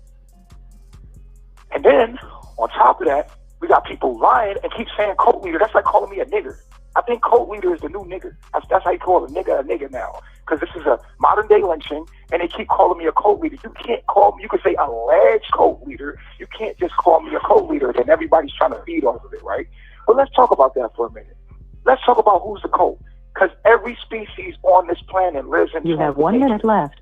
Boom. So now let's talk about it being a cult. Like, how is it a cult? Like, at the end of the day, you did say you was a leader, bro. You said that. I heard you say you was a C leader. You know what I'm saying? Drop a 1 if you heard. We got to keep it fair, even though we listening to the other side, man. We got to keep it real, man. And we most definitely heard you say that you was a C leader, dog. You said that, you know. So now you going back and saying that you ain't. You should have been saying that the whole time. During the jury picking, the judge sat there with a snotty nose the whole time. I hear you, you know what I'm saying? Shout out to you, Queen Tanya from California, man. You know what I'm saying? We listen to how Nature Boy felt about all these shenanigans that was going on. Make sure you stepping on that like button, man. If you over here, we looking at the other side. You know, they basically tried to debunk the trial transcripts, and we hearing from Nature Boy himself about how he felt about what was going on. Everything in nature lives in tune with nature. It's a good, like, I think there's a number of species on this planet, right? Let's talk about what a culture is. Let's talk about the culture of this whole organism we live in called Earth, right? Let's look at all of the animals on the planet. Every species. What's on the up, planet. Nutter? And let's look at how everything lives in Nutter. Then let's look at the human, who's the living building, after man. the European, right? That's called a megacope. Then let's look at them being a species, the only species that live against the ecosystem on this planet. And you're calling me a cult because I'm telling people to live back in harmony with everything else on the planet? No, you're the cult. That's what we call Babylon, right?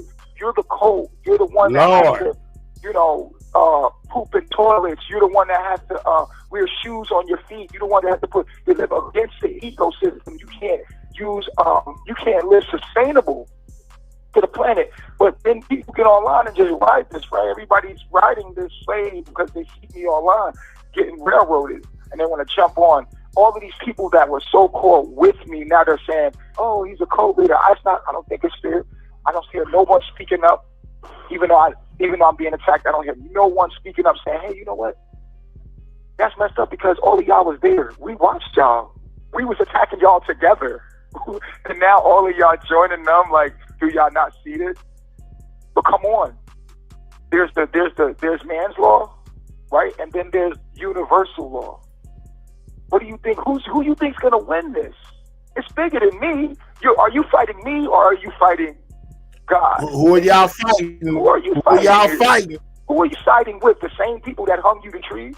The same people that beat you? Lord have mercy, you know what I'm saying? Hey. At the end of the day, I mean, think about this very deeply. You got people turning on, oh, he's a cult leader. How my culture was nature. I'm telling you to go back to nature and live in harmony with it. I can't believe women was following it. If you keep forcing men outside, ain't no way. I hear you. Monogamous. You're not mad at Sweetest, they the ones with the butt. Domesticated. You're mad at God because God made man monogamous. That's how we are. And so you're not mad with us. You're mad with God. You see what I'm saying? All I was doing was being honest about that. You see what I'm saying? So here it is. You know, we're in this fake trial. I'm being lied on by many people. And it is what it is. Did y'all catch that? It is what it is. He said we in this fake trial. He said the trial ain't even real. You know what I'm saying? He said we in a fake trial. Man, if you just got here, man, hit that like button, man. We most definitely need about 20 more people to hit the like button. I don't know what's taking y'all so long. There's so many of y'all in here, man. Y'all inhaling this content, you know what I'm saying? I'm just saying, though, man. Step on the like button because Mahel bringing it to you first, man. Sweetest Thug say, right, Mahel. I'm just saying, our people believe everything except the right things. All right, Jamel, I hear you. I hear you. Aboriginal black men, Vino say. All right. It seemed real to me when she said life plus 10 years. It was most definitely real. The poor innocent black man, Cardi K says. All right, that time he got his real. All right, Cop Collar said Lanice say delusional. I hear you. You know what I'm saying? Let's go. I know, but I want y'all to watch it very closely. That it's the cult thing for me. It's the cult. Why you keep calling me a cult leader? All of a sudden, I'm a cult leader. Just out the blue. You see what I'm saying? Like, why y'all doing that in the news? I'm not getting a fair shot in my press. You're defamation of character. You keep calling me a cult leader. It's enough that you're putting rape on trying to put the R word on it. I need to rape anybody. For what do I need to rape someone for anyway? If a person doesn't have money, as soon as they get money, what do? They overspend. They don't know how to spend money. They're overzealous about money. If a person don't have food, as soon as they get food, they're overzealous. Y'all buying what he's selling? Maybe if I didn't have women, it would make sense. But he said he had women all over him. He had no reason to take nothing. What do I need to rape a girl for? For what?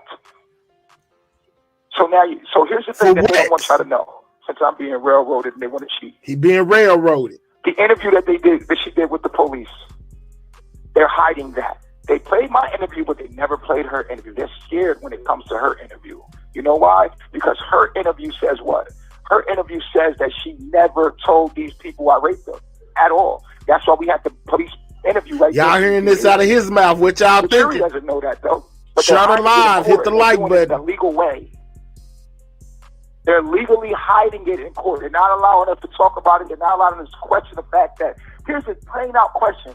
Hey, did he ever rape you? That's the question to ask her. We never asked her that question.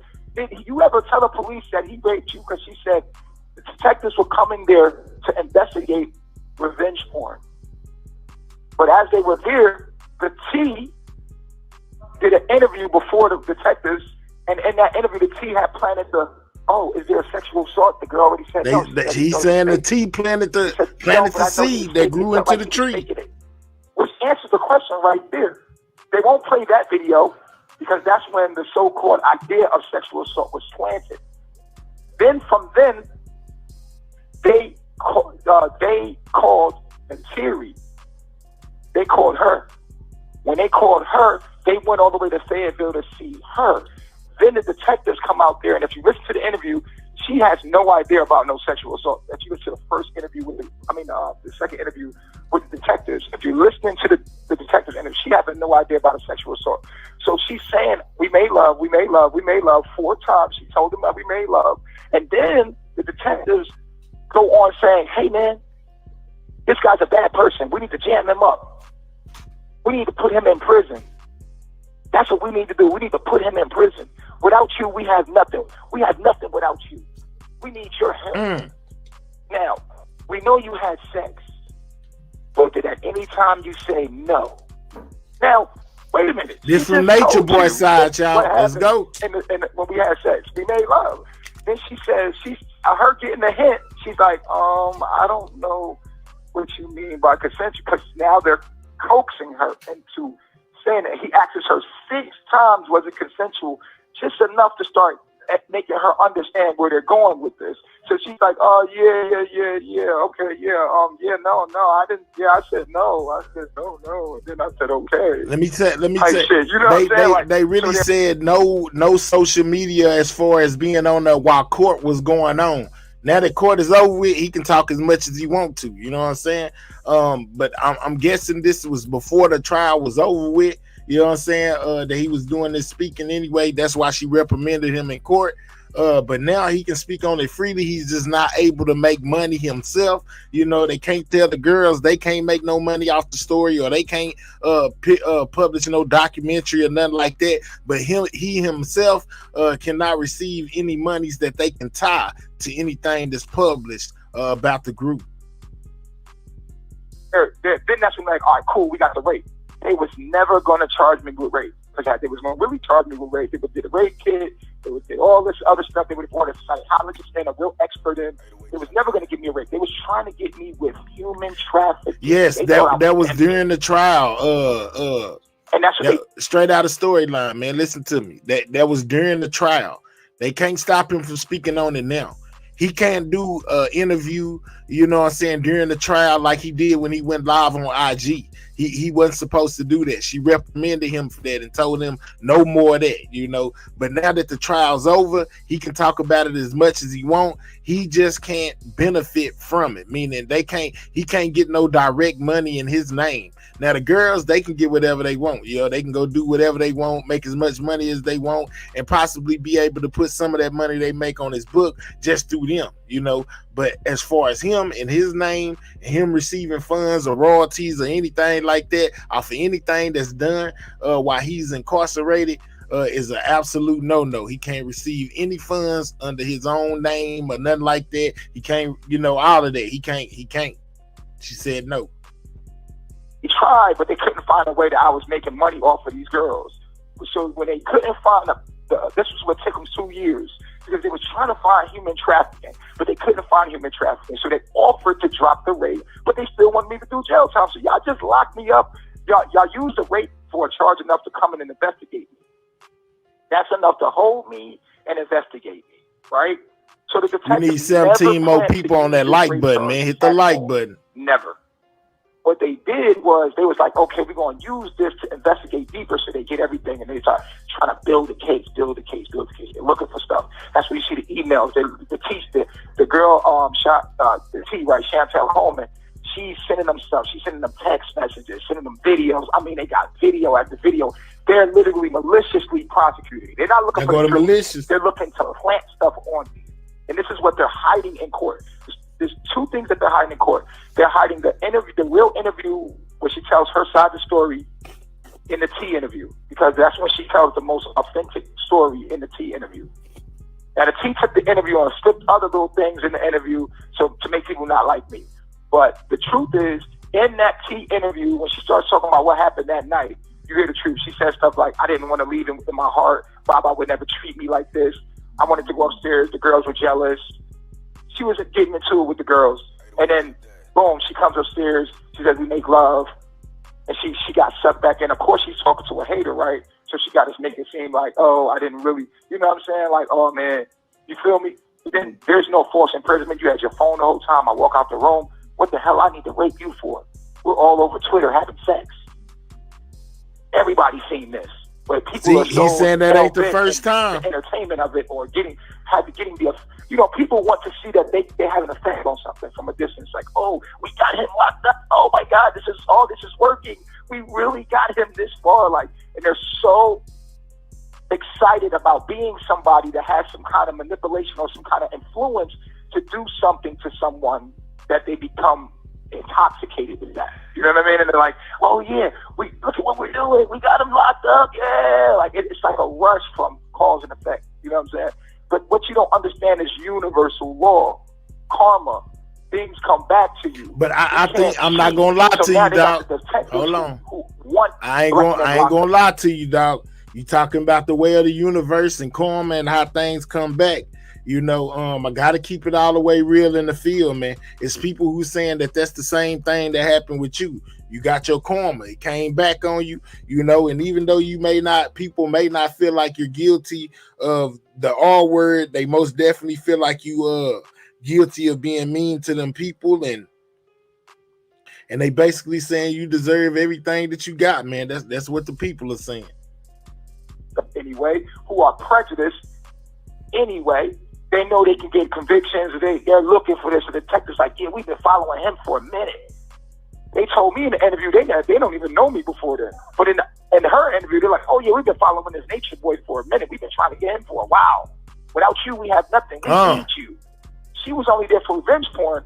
They don't coax this girl into a sexual assault so they can get something big enough to take you down.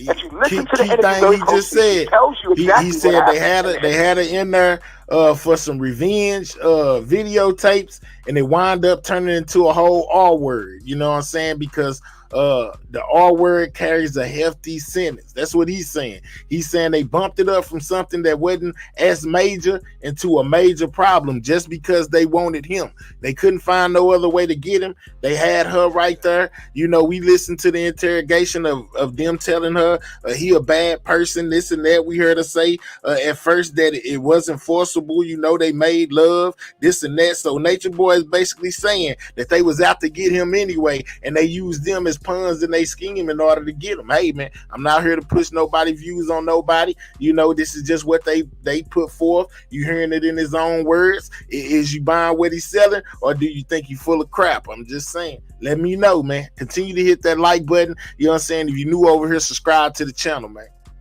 Interview. In the beginning, we're gonna post a video that they will not let you listen to in court. Straight up, she tells you, you're not about to Rashad Jamal me, my nigga. You know what you're not about to do is Malachi Z. York me. See, this is why I never let kids around me. Y'all used to get mad. I ain't never want to have no kids around me. Why? Because this is what they do. This is what they do. And then it's like, come on now. So here's where the evidence is. Here's where the evidence lies of my innocence. Listen to the T's interview about when she starts talking about, we're going to post it. The interview where she tells her side of the story about what happened that Need night. 11 more right people there. On that like button. I'll tell you why I left. We're going to post it for you so you can hear the original without a whole bunch of stuff edited out and stuff. No, we're going to show you exactly what she says because it's innocent and it's straight up before anybody got into her head. Then you hear the T says, do you think that that's sexual coercion or a step below sexual assault coercion? Or she says, no, but I don't think it was love because it felt fake. Now, how do you fake a rape? Right? How do you fake a rape? Right there exonerates me right there. Boom. She said, oh, we fake a rape. Okay, cool. So she's like, oh, he only thought I wanted dick and I wanted love. Natiri, how we gonna love you when you kept shitting on me? We let you back in, right? So that you can work your way back to being trusted again. How you expect me to fall in love and be in love with you and stuff when you went on TKO and did a whole damn PK and you know what I'm saying, and embarrassed me, and I gotta let you back. Yeah, but damn, you think you're supposed to hop back in and everybody supposed to be in love with you? No, it takes time, homie. So if you wanted to do all that things that you did to get attention, so that you can come back and get some dick from me, you see what I'm saying? And then when we had sex, it didn't feel good enough for you. I didn't make love to you the way I make love to Malia. Malia a rider. Oh Lord. Oh Lord. She could be crazy. Oh Lord. Got it all. What is going on? Damn cops telling lies on me because she can't get her way. She's a rider. You see what I'm saying? And you think y'all so weird because I told you live in the internet world with weirdos. The streets is watching. God's people is watching. God's people is man, make sure if you haven't done so, hit that like button for your boy, man. Let's get the likes up. That seed of lie, that seed of deceit. The streets is with me. You feel they looking at it like, damn, that shit fucked up. We see what he's doing. Nature's with me. Because it's an act of nature for you to test positive for COVID.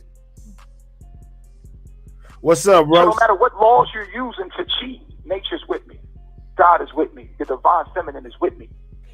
The divine is with me. I got ancestors with me, riding with me.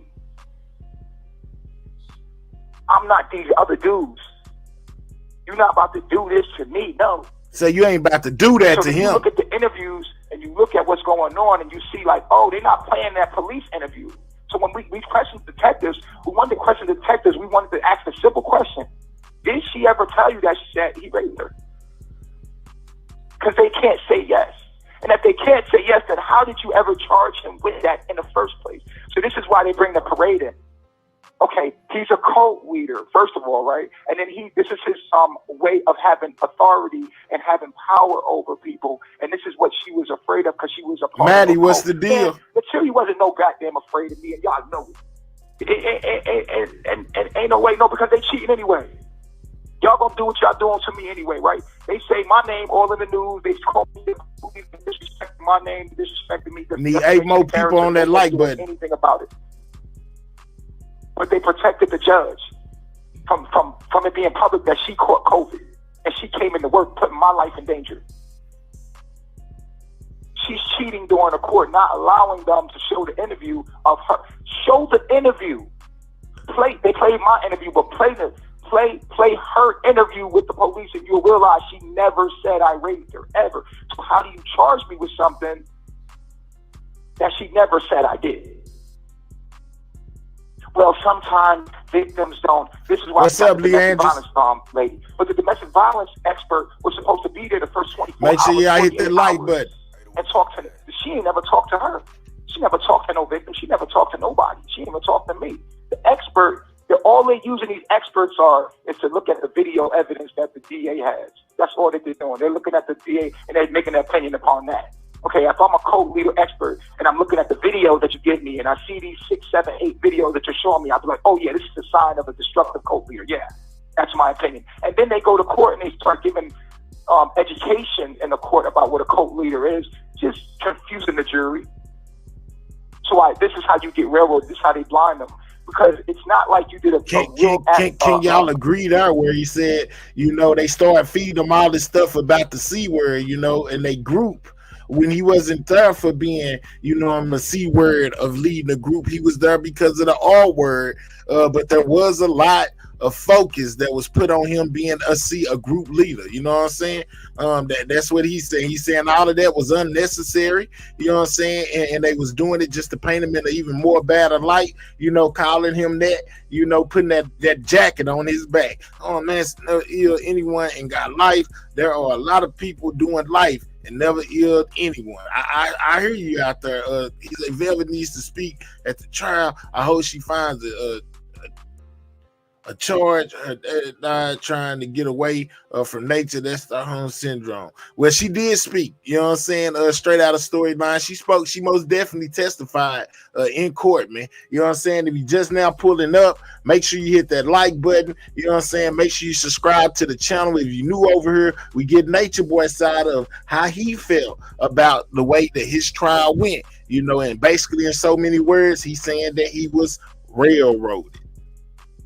Assessment on me. You know what I'm saying? A lot of stuff, like, you gotta understand, like, I was playing a role. We was doing stuff for clout. We was acting. We was shooting a documentary. This stuff was acting. But they saying that part because they feel like, the prosecution didn't do a good job of presenting their case. They saying that the evidence was weak as far as him committing the R word. So people are basically feeling like, he just got his karma, for basically how people seen him treat the other people in the group. So even if they felt like the case was weak as far as the evidence against him for the R word, they feel like the universal law that they speak of, came into effect, where he deserved the time that he got, even though the courts didn't do a good job of proving what they had him on the chopping block for. I think that's where they come from, Cardi K. Because at the end of the day, I'm like, all right, so when we look at the so-called witnesses that they let in, the 3 witnesses that they let in. That had nothing to do with nothing that night at all. Of course, you know my baby mom hates me. She's all over the line hating me.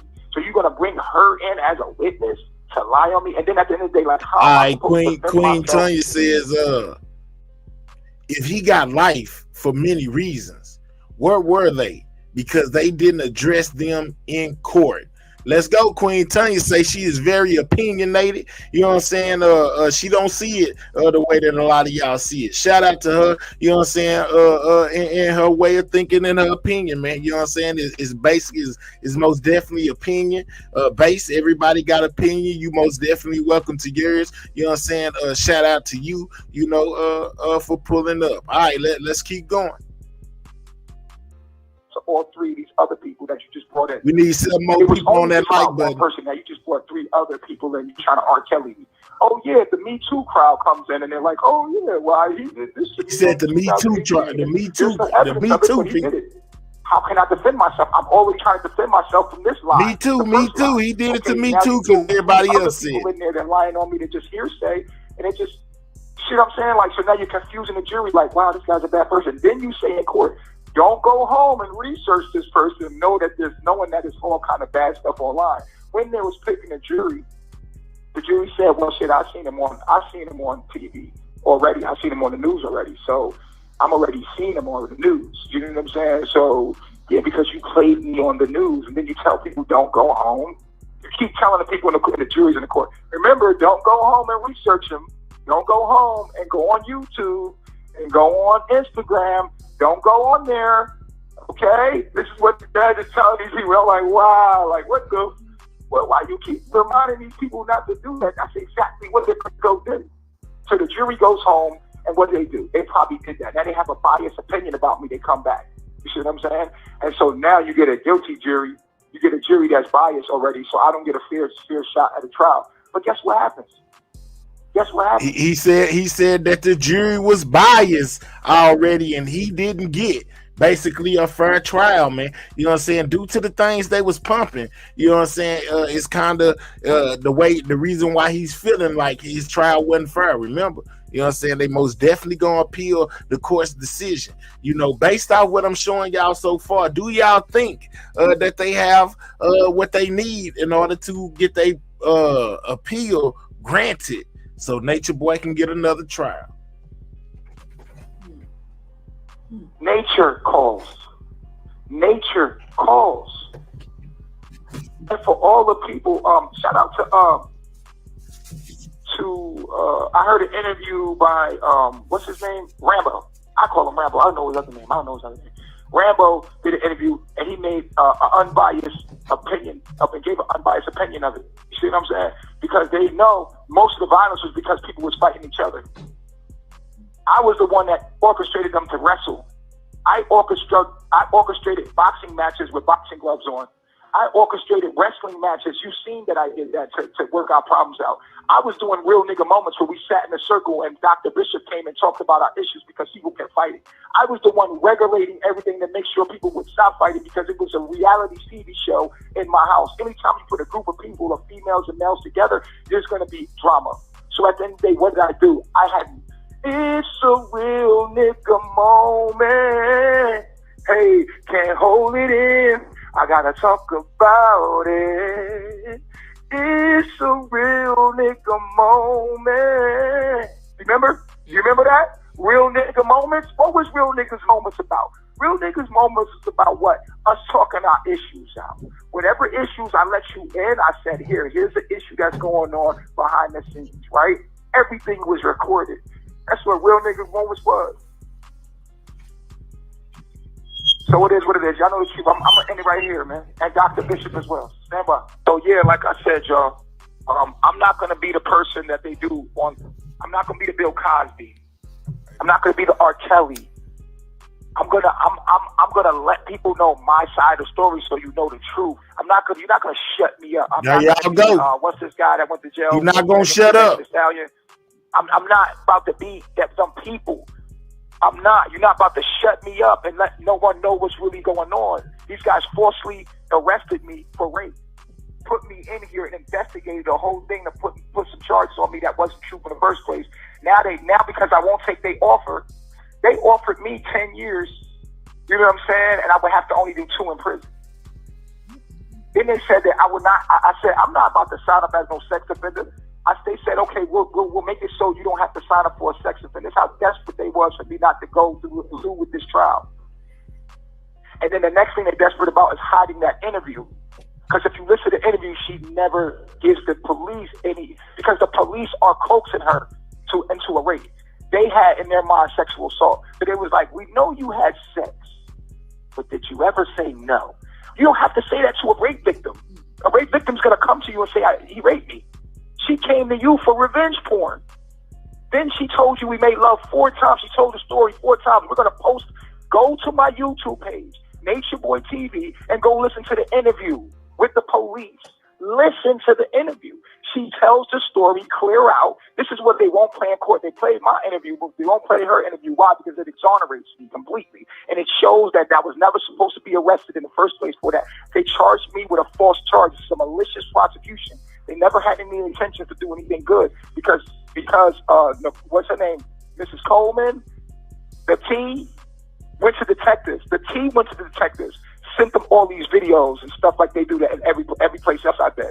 They were supposed to do a proper investigation. Blaming it all on the T, y'all. You know what I'm saying? What's up, Laleezy? You know what I'm saying? He's saying, hey, man, the T had a lot to do with this, man. I even think they doxed her, but it doesn't matter because her name was called in court. You know, she most definitely owning it. I got no problem with the T at all. You know, just it's crazy how her name just keep coming up and coming up and coming up. He basically the one that's pushing it. He feel like it's all her fault. You know, that he kind of in the position that he in, man. You know what I'm saying? It's crazy, y'all. This is a crazy story, man. And if you've been covering it or watching it, you know, as long as I have, man, it's most definitely interesting to see how it all played out, man. You know, from the things we seen going on online, all the way up into his arrest, all the way up into his conviction, and him getting a life without the possibility of parole plus 10 years, man. The universe most definitely works in crazy ways. Shale, I'm just seeing Cupcake. Hey, man, it's crazy, man. Let's go. They would have realized, oh, this man ain't do nothing. But they said, we're going to get him on something. So what we're going to do is we're going to set this parade up of a cult leader. We're going to see a real judge. The judge is against me, too. That's why they're using this judge. Because if I had Asha Jackson, who is the chief judge, who told her to go home yesterday. I don't know if y'all see the video clip of when I told her I'm not comfortable being in here right now. And she's like, oh, you have no other choice. We're gonna move forward with this with or without you. I'm like, how do you move forward in the trial without me? My lawyer's giving me ill advice because he's telling me to come in here, you know. Shout out to COVID. Sharika, man. I mean, with you having COVID, he's putting my life in danger. So that's not good advice from my lawyer for him to tell me to come in here. So I would like to fire my lawyer. You're not firing your lawyer right now. Your lawyer's doing a really good job. Why? Because he's doing things the way you want to do it, railroading me. You're not giving us any objections. My lawyer have it on file. She's going with the prosecutor the whole way. She's being biased the whole time, and obviously she has the judge is being biased because it's caught on camera. Let's go, Laleezy. So I'm not Big getting flex. a fear trial, and it's coming out. She's shaking, or if you're watching her closely, she's shaking in her boots because my lawyer's giving her law and giving her objections that make sense, but they're trying to find any little thing to get away with what they're doing. They're like, oh yeah, well, there's this one case law right here. Let's go, like, man. oh my God, are you serious? Shout out to the squad, like, yeah, man. okay, cool. Yeah, we'll go with that. No. Anything we ask for is no. You know, you put stuff in that confuses the jury, and then you say, oh, we gave you a fair trial. No, you didn't. Because if we was dealing with just her and me, I would be innocent. Because you would have to listen to the interview with the police. Listen to the interview with the police. She told them we make love. She told originally, if you listen to the interview with the T, the original interview with only the part where she's telling you exactly what happened that night. That's the most honest story she's given. Because no one had got in her head yet. This is her own story. Then you hear the T plant in her mind. Do you think that was sexual assault? My guy James like, no. say, then you can hear my guy James say it happens all the time. Defending did not defendant not being in the courtroom, his attorney was there. The defendant not being in the courtroom and his attorney was there. Hey man, I'm just saying, James. I know James he tuned in.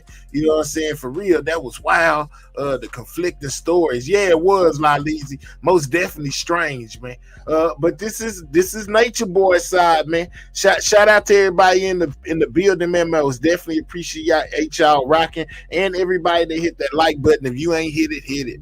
Shout it live. Right after that, she says it was fake. Well, he thought I wanted was dick, but I wanted love. Then the T is saying to her group that's trying to get me locked up, she should go to the police. Ooh. She's like, yeah, I know. I told him to go to the police, but she's not going. She said she doesn't want to do that. And then boom. Then right after that, the T contacted the I don't know. They putting a lot of evidence up though, Laleezy. I don't know if they'll win the appeal in order to get them another trial, but I can most definitely tell you they most definitely working on it. They doing everything in their power to make that happen, man. If you ain't hit that like button, man. You know what I'm saying? We get Nature Boy side. How he feel that his trial went, man. You know what I'm saying? It's always good to get it from the horse's mouth. What's up with it, Nitra? You know what I'm saying? Shout out to you. Tells him the story. They're investigating about the revenge porn. So when they're investigating, she tells them, then you hit it, then you say this. Then the detective's on there like, this guy's a clown.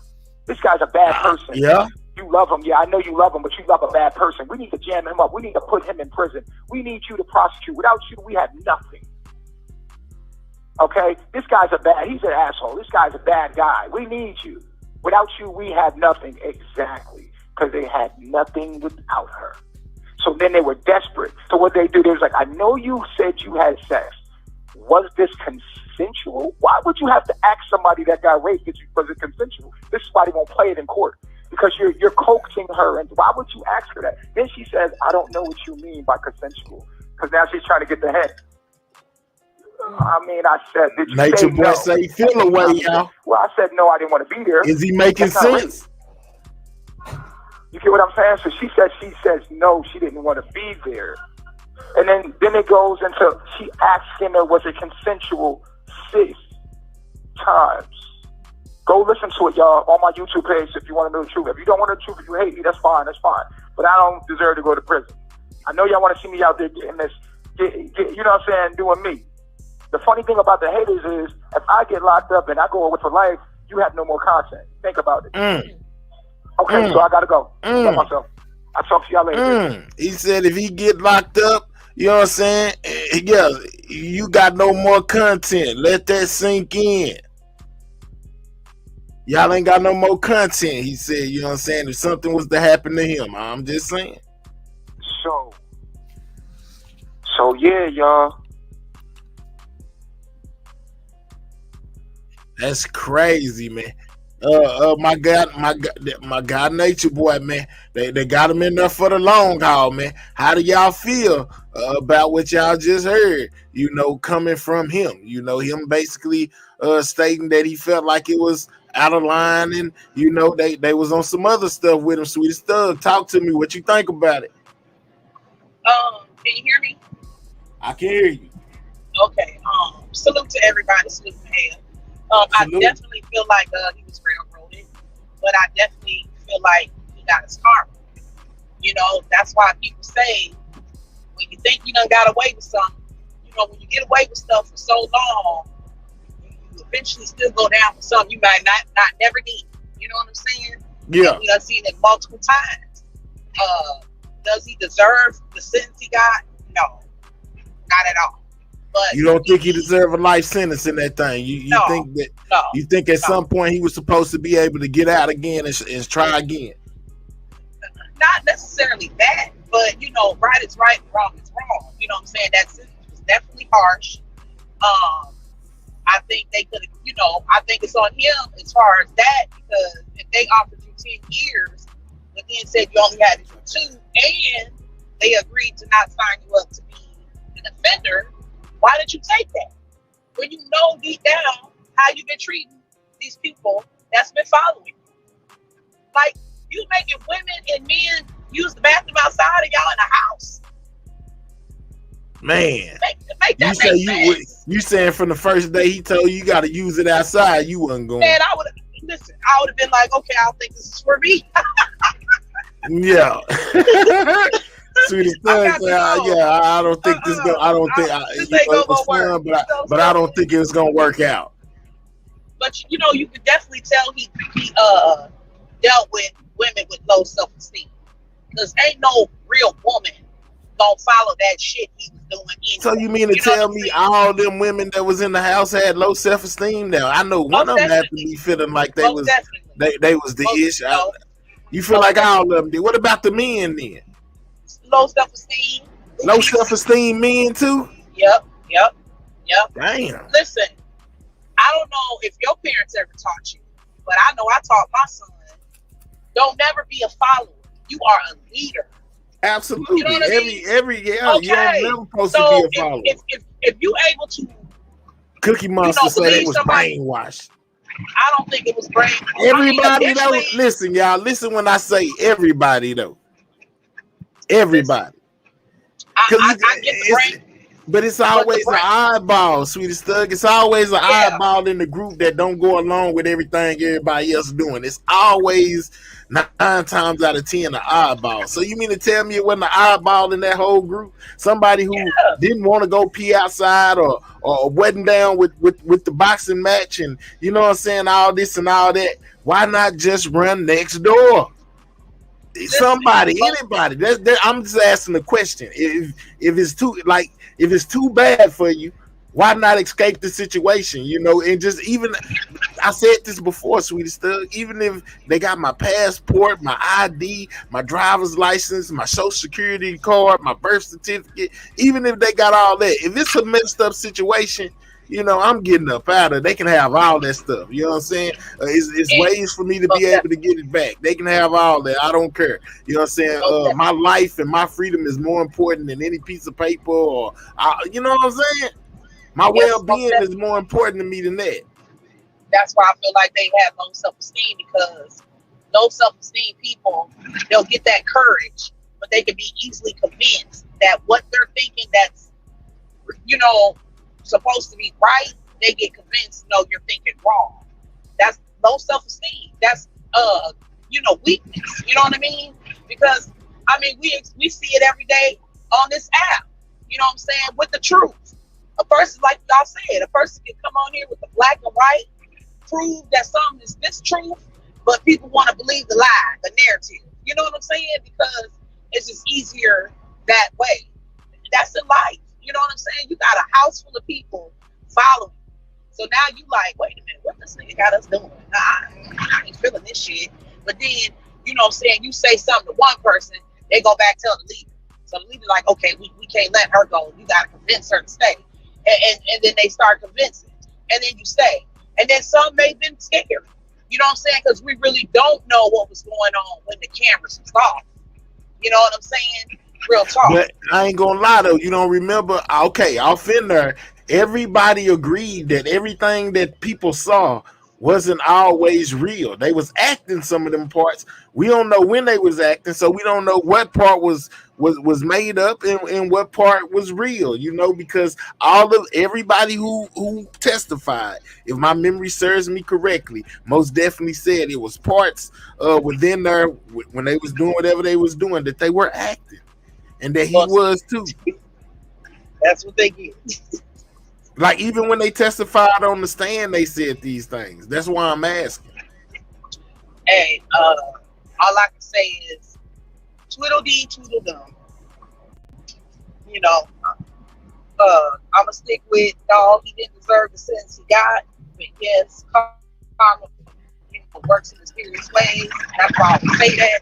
You know what I'm saying? Karma's a bitch, because when you keep thinking you're getting away with something, you know what I'm saying, you eventually get knocked up to some shit you didn't even do. And that's just, you know, the way of the universe. That's very much fact. So, you know, salute to them, and hopefully they can get what they want out of this whole situation. What's up, Mother Truck? By the time, you know, this appeal go through, some of them women and people, you know, brains come back, You know what I'm saying? And they just be like, no, this is not for me. But like I said, ain't no way I'm gonna be shitting outside and we got a toilet. And then you can Lord only have use, mercy. wait a minute, you can only use 2 pieces of toilet paper when you pee and 6 pieces when you poop. Look, Yeah, man. You know what I'm saying? oh, Squares. That's all you getting. man, What's here, up, man. cuz? So I don't MC, think that all those people had low self-esteem. I think that some of those people really needed spiritual guidance and they trusted this man because at the beginning of his journey, he was speaking the right things. He was saying that we need to live in the natural order. We are the only niggas. People are the only people on planet that don't live in the natural order. So I think that some of those people was in a crossroad in their lives and he manipulated them. That's all. And that's it. I don't think that everybody had a low self-esteem. When it comes to the girls, maybe they did. But the guys, I think that they trusted him and they was looking for spiritual guidance, bro. And he led them astray. Yeah. I can accept that. I can accept that. I can respect that and accept that. Go ahead, man. No, because to be honest with you, I'm a very spiritual person in my real life. And so some of those things that he was saying was real things, but he didn't create those things. There were other people already speaking on those things. Dr. Sabi, there was other people speaking on the very things that Nature Boy was speaking on. Was this true when he said that y'all frontal ports was solar panels and y'all should walk around with no clothes on? No, I don't know nothing about that, bro.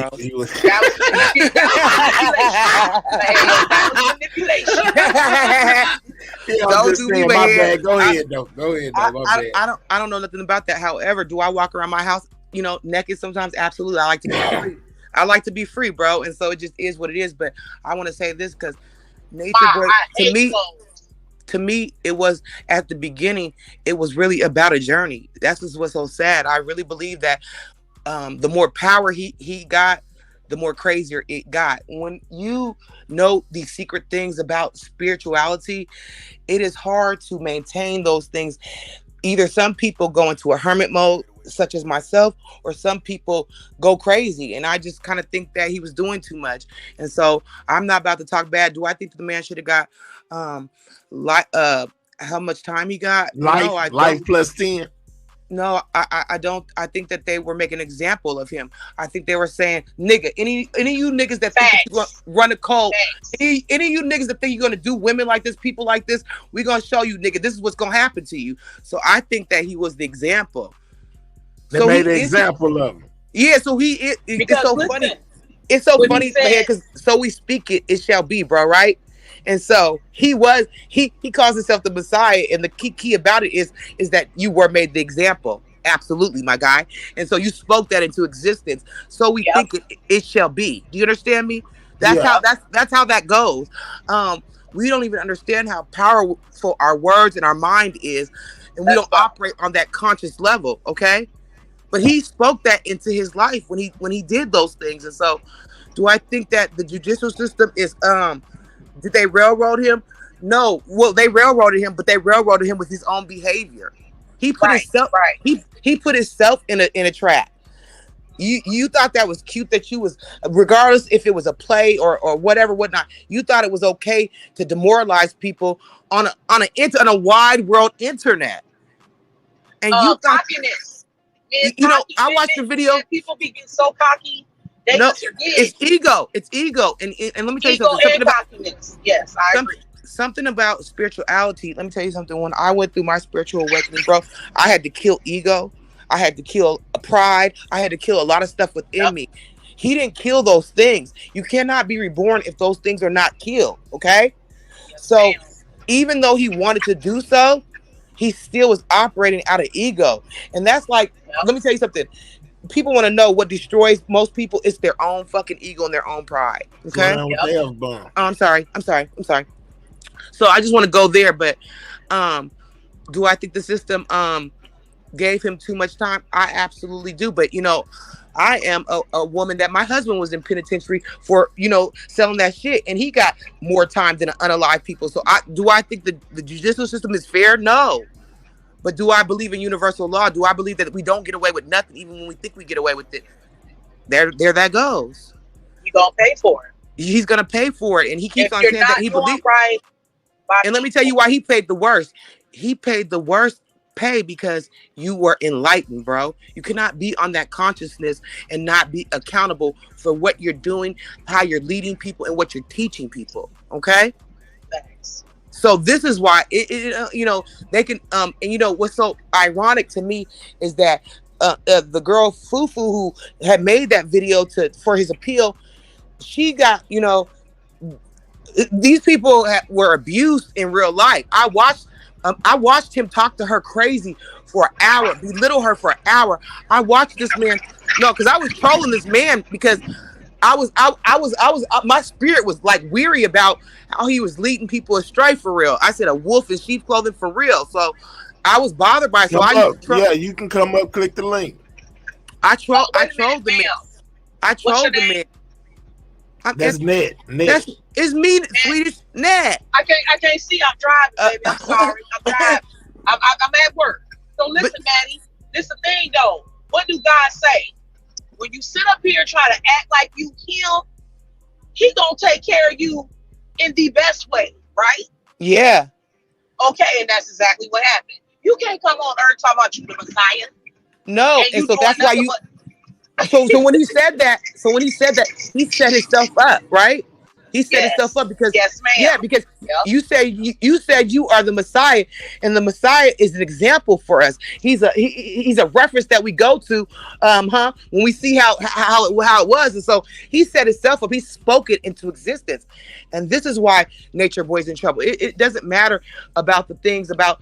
Do I believe that the R word, I'm not sure, but I do believe that sometimes those people were not willing to do some of the things that he wanted them to do. And because they were so uncomfortable about the environment, about the people that would jump in and about the whole gang clicking up against you, this is the people that they call family. So they don't want to disappoint their family, just like regular people. You understand? Yeah. And so when they feel like they're disappointing Baba G or whatever, Eligio or whoever the hell they want to call that man, they feel guilt about it. He abused a lot of those people, and it don't matter how many tapes those girls bring out, it will never turn in their favor because every video that they show of Velvet acting crazy, there's a video of him acting crazy with those very people. Okay. There was a time where Aya had a black eye. There were so many times where those people were abused, and like at the end of the day, it's just unfortunate because those people, like I said, I think they were looking for spiritual guidance, and it's sad because that man, power overcame him. I'm gonna just leave it there. Power overcame. Yeah, man. The things people will do for power and notoriety, and it's the craziest thing to me because the only people that are truly powerful is the people that have power over their own thoughts, okay? Because so we think it shall be. So none of this is power anyways. And so it just is weird to me. And he knew that. And so that's just what's so weird. And let me tell you something about that 333. That 333 was weird, right? But during my spiritual awakening, I realized that some of the numbers, they're angel numbers, bro. So it means that he truly got what he was supposed to get, and he led those people astray. Okay? Oh, okay. Yeah, man, it ain't made up. Like he ain't make up no 333. He did not. This did not come from no Eligio. This came from God, Source, the Most High. Those are real things, but he manipulated it to fit in his way so that he could manipulate people, and that's where he went wrong. Okay. Okay. So his teachings were not wrong. Yes, we need to live off and let me tell you something, even about the pooping thing, I wouldn't do it, bro, because I'm too American. Man, this nigga said if you get sick, don't go to the doctor type shit. I don't know about that. Well, you know why he said that? Because Dr. Sebi said some of the same things, because some of these healers don't know about that. I don't know who said it. I'm just saying I don't know about all that. You get sick, go to the doctor, man. No, you go to the doctor.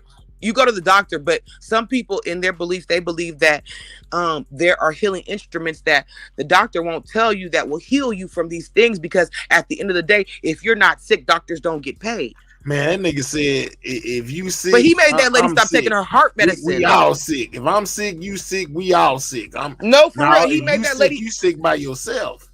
He made that lady. He made that lady Mama D stop taking her heart medication, bro. Yeah, I seen that. No, for real. There's people that died. There's people and babies that, unalive on his watch. So do I think that it's the universal law? I absolutely do, bro. And he can plead his case a million times, but he's not gonna get away with this because you tapped into a spiritual realm and you used it for damage, bro. You're not getting away with that. And that's just that. And so I just want to leave with that note because people keep on saying all these people were insecure and all these things. Some of the women were insecure, but some of those people were really looking for guidance, bro. You go through a spiritual awakening and you think that you're the only one that's going through it. You have these things that come upon in your spiritual awakening that you don't think that people understand. And when you have another person that says they understand that, you want to understand more and you want to be led by that person. He led them astray, bro. Yeah. Yeah, that's what happened. And so, and I stand on that. I don't never look in the comments and stuff, but I'm just telling the honest truth because I watched him from the beginning and I am very spiritual. I do make my own deodorants. I do stuff like that. And so I do eat a lot of fruits and berries because I realize that the ecosystem is messed up, but I realize that we're getting poisoned by the government. I do those things. Those things that he said were not lies. He just used them for the wrong thing. Already, and I see that you stand firm in that too. Ned is passionate about this, guys. No, Leo vibes is serious. No, and I'm not a Nature Boy fan. Like I said, I trolled him, but I do believe in spirituality. And so when you step into the spiritual realm, there's just things that the Most High will show you. You ask, it says in the Word of God, seek and you shall find. And so that's what happened is that when he was out there alone in the jungle by himself at the beginning, he was seeking. He was seeking, he found some, even with the pyramids. Do you remember that boy was doing the pyramids? Yeah. That he used all of spirituality to it's crazy. He used all of spirituality to mislead those people, and that's why he's in trouble, and that's why they railroaded him. And anybody who thinks that they're going to be a nature boy or what's that other dude's name? Because I watched a couple of these dudes because it's just so weird to me. If you think you're any of those, they're making an example that this is what will happen to you. That's what I believe happens to that boy. Man. Do I think it's right? I don't know. I'm a Leo. I see both sides. And so I can't say if I think what's right or wrong. I just believe in the universal law and things happen on purpose and on time. That's just on period. So. Yeah. Yeah, I don't have no period. Yeah, people keep on saying, "Oh, they hate Nature Boy so bad." Whoop-de-whoop. I don't think that people have hate for him. They don't know that man in real life. Are they crazy? They don't like the behavior. They don't hate the man. They keep on trying to. No, for real, they keep on trying to make you feel some type of a way about not digging a man that is using people for his advantage. No, it's not that I hate that man. I don't know that man. And furthermore, I don't carry hate on my heart. I'll argue with somebody on YouTube and forget that I even argued with them the day before. I have to ask myself, what did I say to that person? Because I'm not mad, okay? Because I don't know you for real. I don't carry hate. So then you just stop with that. People hate him so bad. No, God sits high and looks low, okay? I hear you. And he's seen him. So I'm gonna just leave with that, but I just wanted to put my little input in because I am very passionate about this. Because I was trolled. I've been telling you, I never call myself a troll, but I trolled the heck out of him. Yeah, you didn't deal with him too much. Man, I trolled the heck out of him because he called himself the Messiah, and that really bothered my spirit. Okay. That's where he messed up at. Yeah, you could be Baba G, you could be Baba G, you could be Eligio, you could be all those people, nigga. But you said you was the Messiah, and I said the devil is a liar. Okay? Yep, exactly. I said the devil is a liar, and that's really what made me start trolling him. It wasn't because of, and then it made me look into it more and see that eventually those people confirming what you was believing in your stomach, like your stomach. Right, and let me remind you, some of those people were brainwashed because he used spirituality, not because he was somebody, because he used the key elements of spirituality to play on them. Okay? Those people ain't stupid, and all those people are awoke. And yes, some of those people were brainwashed. At the end, the very people that were brainwashed are still brainwashed. They were on the stand on his defense.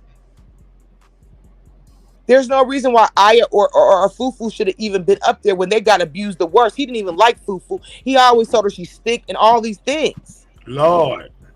Okay? I watched him demoralize. Let me tell you something. One day, Mahir, they was walking into a club, right? Okay, so the club didn't want to let him in. He thought he was famous, bro. He thought he was famous. He's in Atlanta. He thought he was going to get in the club. They didn't want to let the boy in, right? Yeah. So he gets in his car. He's getting ready to leave or whatever. He sees somebody, a fan, and they're like, yeah, we try to get like you. Nigga, why? Because this is what happens when you get like him. So the boy's like, we try to get like you, right? And so then he sees some girls. He's a predator, bro. So he sees the girls and he jumps out and he's popping it with the girls and a couple guys, right? Well, let me tell you how he demoralizes his women. He starts to say, down, up, down, up. They're on their knees in public, bro. On a sidewalk. Sitting crisscross applesauce, bro. I think that was part of the act right there. No, I don't think that was part of the act. I think that was part of him playing on his power, bro. He was trying to he was trying to wing this up. He thought that the other girl was cute. So he was showing him because you didn't get no club. You don't got no power to get no club. You ain't who you think you are, bro. You ain't who you think you are. So now he wants to show his power. So he gets to demoralizing the women. Get on your knee, get on that. I don't think that was a play, bro. I think that's how they were really living. Okay. All right. What's up, Nurse P? Talk to me. What's up? Hey, salute everybody. Hey, Nurse P. Salute everybody. Hey, Nurse P. Hey, I've been listening. You know, Mahia, I go way back with this Nature Boy stuff. Do I think? I thought actually he was gonna get off at first, based on the facts and the evidence. But looking at it from, everybody could say that these women could have left, these people could have left, but you can't look at it from a scope of having common sense. Because I would say, hell no, you ain't giving me 5 squares of toilet paper. You ain't telling me what to do, what to eat. Yes, but it's something in these people that goes back to childhood. Telling you social conditioning is an MF, and it plays a huge role on who becomes the prey and the preyed upon. I agree. I agree, Nurse P. I definitely agree in that. Okay, those people were unhealed. Okay. I think he was like one of these pastors in the mega church. You're right. That's what I say with the bake machine up in the church. So I'm just saying, you understand?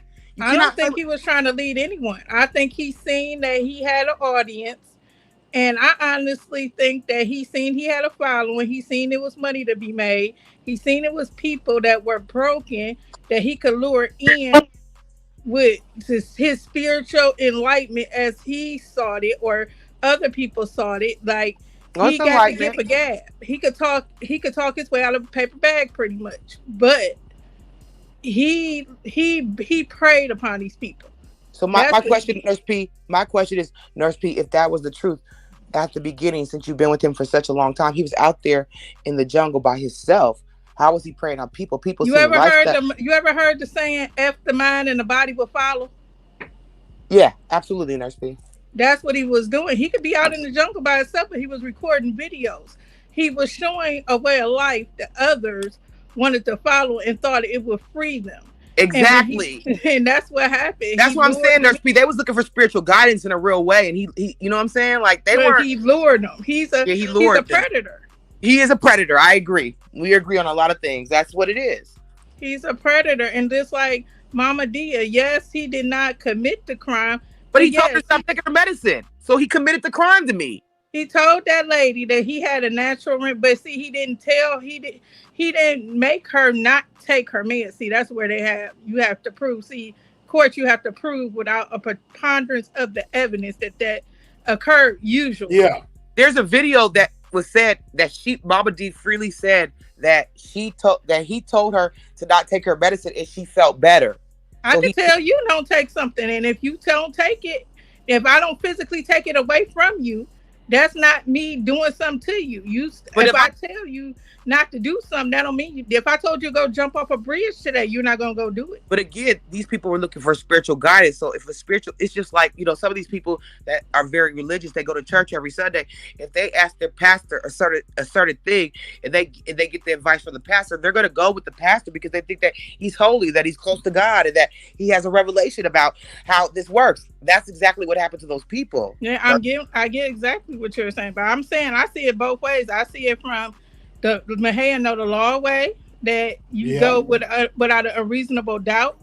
And I'm coming from it as a mental health nurse that I see this. And I also had my uncle was a real life pimp that got killed in the 80s. So I know, unalived in the 80s. So I know the meaning of if the mind, the body will follow, and the manipulation tactics that take place. It's the same thing with pimps use, these mega church pastors use. No, I agree. I agree. People every day use. You had to pray, and you had to pray to pine. But I'm telling y'all, social conditioning in childhood is something in these people's past. It's childhood trauma. That's what I said, Nurse P. I said whatever happened in their childhood, they have not healed from that situation. And this is why. Let me tell you something. This is why most people them predisposed to him.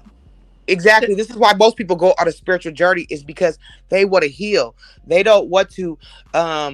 They don't want to act like they've always acted and treat situations that they want to heal from those situations. It'd be a lot of trauma that goes on, and that's what happened. He preyed on a bunch of unhealed people, and he was healing, and so this is what it makes it more sick to me, because he was healing. I think he would have got these people. I just think he found the spiritual platform as a way of luring them in. But I think if he would have found other avenues of luring these women in, it would have worked, because it's not just the spirit. I don't think all these people were in spiritual journeys. They were on a journey of being accepted. I'm telling you, like, people be like, why they didn't leave?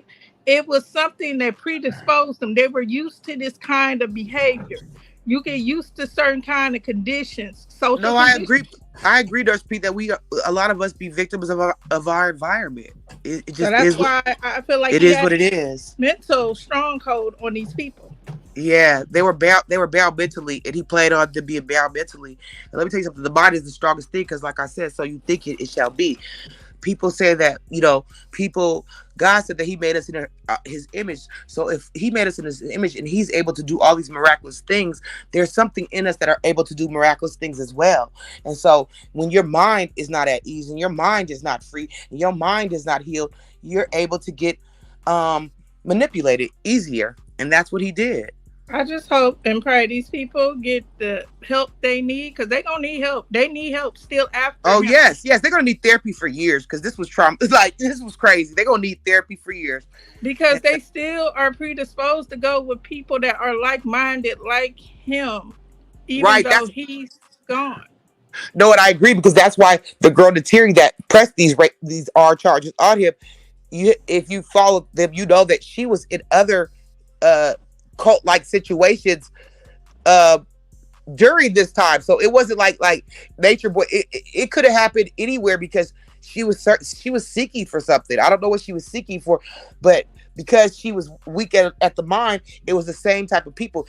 God, let me tell you something about God. When He wants you to realize something, He will give you a test. And if you don't pass that test, you will continue to go in the same journey until you pass that test. It's a test. And they didn't know that. I don't judge nobody. Like I said, I understand. I hope and pray these victims get the help and understanding that they need and seek. But I'm telling you, it couldn't be me. It couldn't be me. It couldn't be me neither. I'm a Leo, girl. I talk too much. Okay, girl. I would have been talking back, getting slapped. No, I'm Taurus, the bull.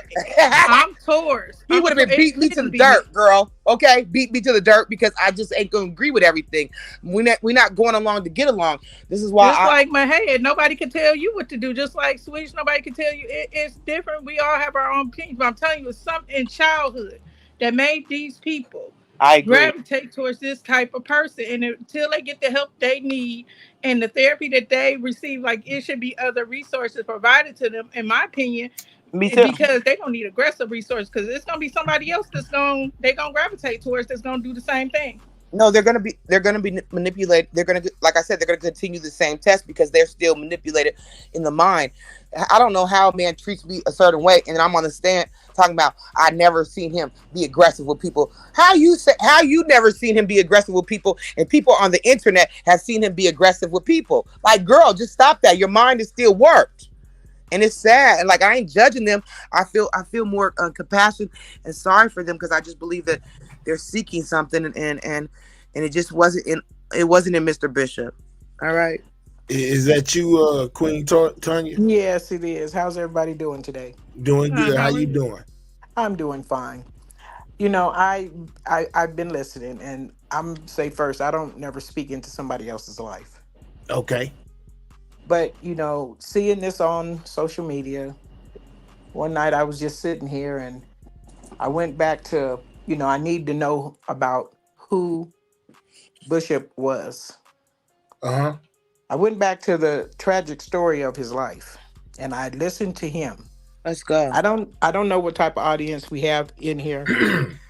We're a blended audience, but everybody's Okay. gonna keep it respectful, and we most definitely value your opinion, even if it's different from everybody else's. So Okay. speak your mind. Yes, ma'am. And the only reason why I say that is because I want to speak to the older crowd that's in here. Okay, we most definitely got some golden girls in the building. Shout out to y'all. I sat and I listened to him tell his story of his life. Okay. And, listening to what he was saying about how he was brought up, his mother passed away, his father passed away, whether it's true or not, I don't know. It's true, man. I'm not sure. It's in that, hold on. It's in that closet. No, it's true, ma'am. Go ahead. I'm not sure whether it's true or not. Okay, so I'm sitting here and I'm listening, and it kind of brought me to tears, because I was in that era, Yeah. and I know about how the kids were put on Ritalins and how a lot of the foster homes were just using kids for finance, how he spoke about how he was taken out of regular school and put into some other type of school to make them seem like they have some type of mental issues. Okay. So and I'm just listening to him. I'm listening to him about how he says he went from home to home or house to house. That's weird because he was in the same foster home for years with a white couple that the Bishops. Yeah, I'm confused. He was in that home for a very long time. And he hold on, let her finish saying what she's saying. Go ahead, Queen. And he talked about how the trauma that he received while he was there. The being placed in a room that had nothing in it, no TV, it was just dark. And I see a lot of people saying that, trauma is an excuse. It's not an excuse. No, it's not. It's not. When I was younger, and this is my truth, and I don't have no reason to lie, my mother followed Jim Jones. Wow. Okay. I think a lot of people, if they go back and ask their grandparents some stories and, what was going on back then, they probably would learn a lot. My aunt got sick and we were going on that trip when he gave those people that drink. I remember going to San Francisco. Yeah, I remember going to San Francisco and, going into this church, and it was dark and all I seen was red velvet curtains, but it was just dark. I didn't understand. I was a kid, so that's what my mother was following. But my aunt had got sick, so we never went on that trip. Yeah. Glory be to God.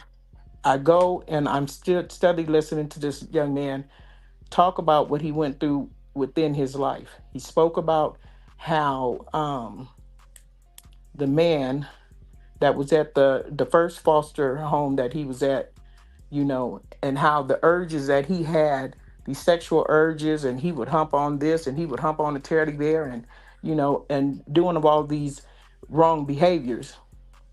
Yeah. Because it wasn't taught to him. Yeah, nobody taught. Nobody was speaking to him about it. He says that, the man had him in the room. Well, the man caught him and the other little boys, him humping on the other little boy, and how he made the other little boy put his his mouth. And would take pictures of this. Wow. But in that, I'm so mean to cut you off, but see, in that context, even saying what you're saying, and a lot of us have experienced that type of trauma, myself included. Let's go, as a child. But my point is, you have to for a child to perform an act like that, and it wasn't no such thing as social media, the internet to desensitize a child. Back then, they had to see it somewhere. It had to come from somewhere. So he had to see it. Exactly. Correct. And we have to understand that, if you go back and you researched foster homes and the things that that were happening. A lot of those girls were put up for And trafficking. molested. Absolutely. Yeah, molested. A lot man, of things. touch, man. A lot of things went Yeah, on we in these can't say foster certain words homes. up here. Yes, and a lot. Yeah, I'm trying to keep my words I right. got you. Yeah. I'm sorry. Net blurred He out. spoke. You know, he spoke. He spoke about a lot Don't of blame things. no doing me, man. You know that ghetto. He spoke about. He also wrote down a lot of notes. He spoke about how the lady was whooping him with that extension cord, and how he flew out of that house. He said that last hit just hit something in his wrist, and he flew out of that house, and he wasn't never good, and he just felt free. But let me ask you this, Miss Queen Tanya. Mm-hmm.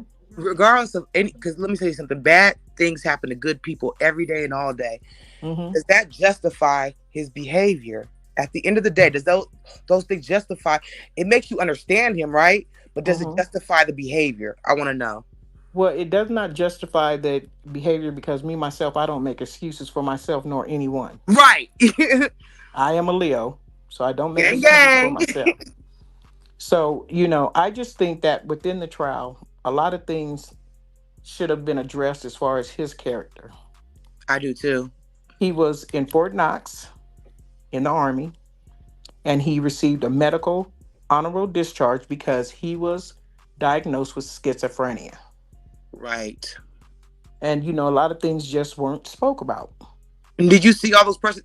No, and you're right. And when he said that story, it made me go ahead and look at him as a human, and I realized that all those characters were characters that were in his mind. But they don't care. I'm telling you, the government. Yeah, mental not an excuse though. We already know that. No, I'm just saying. I'm a mental health nurse. I come from a family. I had uncles with schizophrenia. I have sisters with bipolar. I get it. I'm telling you, us melanated people right now are the most underserved people when it comes to mental health, and they don't care about the way they medicate us. If you don't have somebody in your family that knows about the medication and how to talk to the physicians that advocate for your person, most of your family members, or we all know people that resort to illegal drugs or alcohol just to escape. They do it to escape because the medication makes them feel like they're not themselves anymore. And I'll give you an example. I'll give you an example, Nurse B, because I'm totally transparent with who I am and I love me. I got shot at 15, so I suffer from post-traumatic stress, right? Mm-hmm. And so I absolutely get the part where our mental is we look at things different. When something very traumatic happens to you in your life, you absolutely look at it different. And would they make an excuse for me? No, they would not make an excuse. If I went and hurt somebody today, would they make an excuse and say, oh, well, she was shot at 15 and she's traumatized for the rest of her life? No, they wouldn't say that. So I get that. But at the end of the day, I think that they always try to put medications on us. And for me, myself, I have been on medications before that made me feel not close to God. So I'm not about to if I don't feel close to God, if anything makes me feel not close to God, I'm going to detach from it. Okay. Mm-hmm. So this is when you go to weed. I smoke weed now today, right?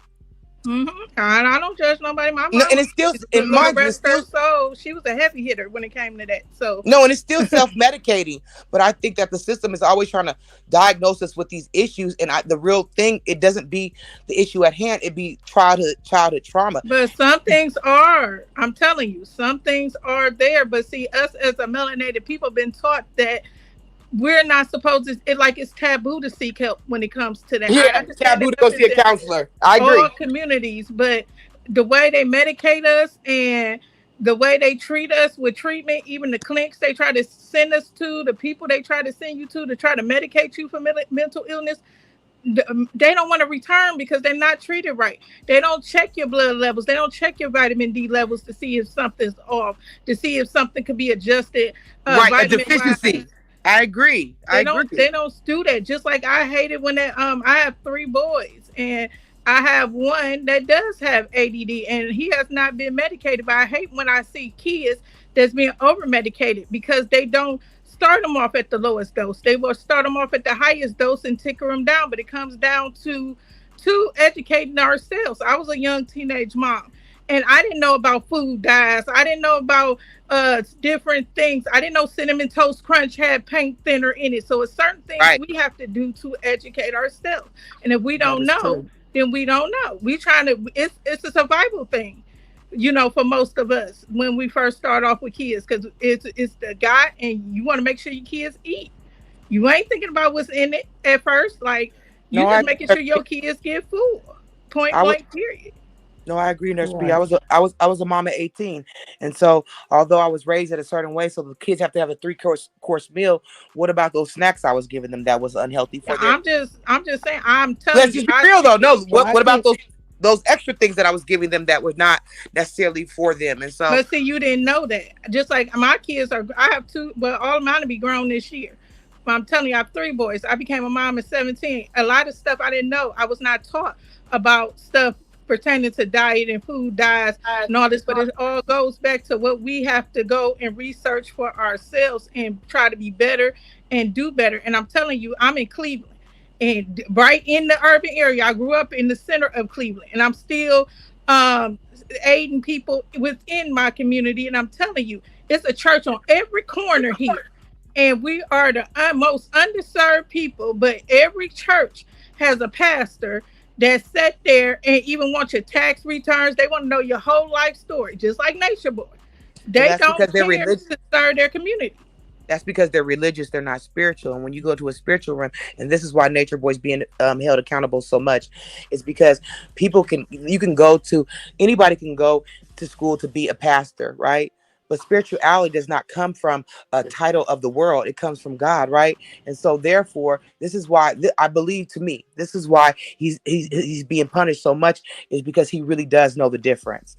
Like I said, trauma is a good and a bad thing. Some people use trauma as a crutch, and some people use trauma as a overcoming or a conquering. That's why I say it's the prey and it's the preyed upon. Yes, you have certain people that mindset is way stronger, and we overcome things differently. Like I might say, like I said, hell no, it ain't gonna be me. It wouldn't be me, because I know that you cannot break me that way. Right. Because I'm too headstrong. But it might be somebody else that might not have the same mental capacity or emotional EQ. Emotional consciousness plays a huge part in this too. A lot of people are not emotionally. Nature Boy is not emotionally intelligent. Yeah, they're not emotional intelligent. They are not. Not at all, and he doesn't care. That's what made him a master manipulator. He does not care about anybody. You have to jump in there somewhere. Well, he's been in and out of the system. He's been in and out of the system. Most of his and Ms. Queen Tanya, I'm glad you brought up that point, because I think that's what made his EQ, which is emotional intelligence, it's not high, because he had to isolate and had to withdraw his own emotions to deal with certain things in his life. But that don't mean or facilitate the fact that he found the way that he knew that he could prey upon these people. And that's exactly what he did. But Miss P, what got me is because he compared his father. He said his father was 70-something years old, and when when he was, before he passed, and he compared his father to Dr. Sebi. So that struck a chord with me. Mm-hmm. So yeah, me too. Was he following him? Yes, he was. That's where he got Queen Tanya. That's where he got some of his teachings and his belief. Even with the you can heal sexual STDs. Dr. CB tells everybody that if you have the herpes, that you don't need medicine for the herpes, that if you eat these things and if you live this certain lifestyle, that those herpes will go away. Out of herpes. I almost fell out when I heard the herpes, boy. Yeah, you gonna still have it. Yeah, but Dr. CB that's not going away. No, but Dr. They need to baptize all of them in some bleach. No, but do I believe it? No, man. I don't believe it.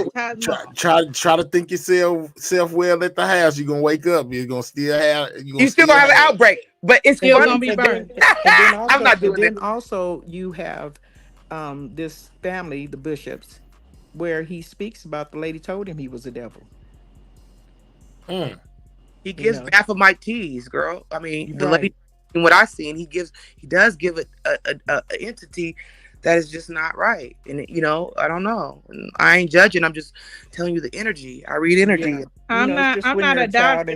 and you're taught something, sometimes you just, start believing some of the things that Right. you And so hear. you think it shall be. And so that's exactly what he turned into. So he Look, I'm not a So, doctor. I'm a nurse. I observe and I treat. mhm. I don't I don't diagnose. But I'm telling you, No, I don't think no. it's schizophrenia that this man is suffering from. Now, multiple personality disorder, or yes, because at first, Mahay, you know that when we started following the Nature Boy, I thought that Dr. Bishop and him were two different entities until I figured Well, out this ninja. I said, this the same people. I was well, like, I because only, it I didn't seem like that. right. And I only So mention that because I feel like that's something that I'm sorry, that's that me. should have been brought into the court. And and I don't really want to go off his past. Like I said, I'm not speaking to nobody's life. I don't know, if he's right, if he's wrong. It's not my place to say that. But what I will say is this: coming from the lifestyle that I've come from, anytime you place yourself in the hands of 12 people Let's go. that know nothing about you, Mm-hmm. okay, half of them people didn't want to be there. The judge was rude. Oh, she already had The, formed opinion, didn't she? yes, she did. It was already formed from the beginning. Yeah, I When seen the it. when the attorney, when Bishop's attorney was speaking and he wanted to say something about his wife, she said, "Oh, let's just keep going." She didn't want to. You don't want to hear about none of that. You didn't want to hear anything positive being said. Let's just get to the case. Right. Yeah.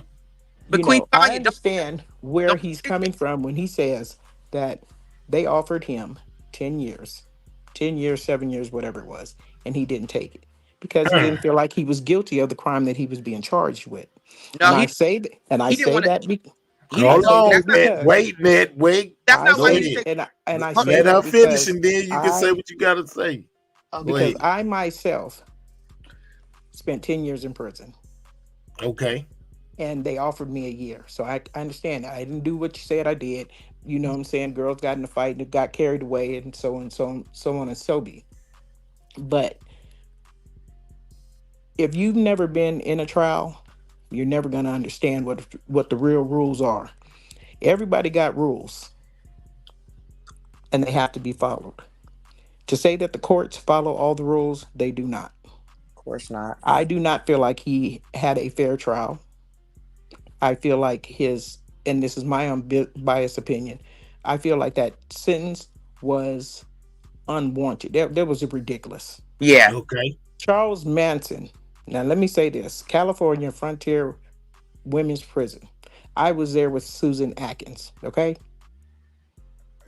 Some of them died in there. One was freed in 2023, and these people killed Sharon Tate. I mean, excuse my language, unalive Sharon Tate. So Yeah. to say that a lot of this stuff was fair, but I had to go back and I had to Google Georgia's law on R. You know what I'm saying? So a lot of it states that they do give out that type of sentence, but I think that was a little bit ridiculous, and I think that they did that because let's just satisfy the community. He was the Yeah. example. The people that He was was an outraged. example, He was and the will example. he win on appeal? Absolutely. It's too many loopholes. Yeah, I There's think too so many too. loopholes in the case. No, I think he got action.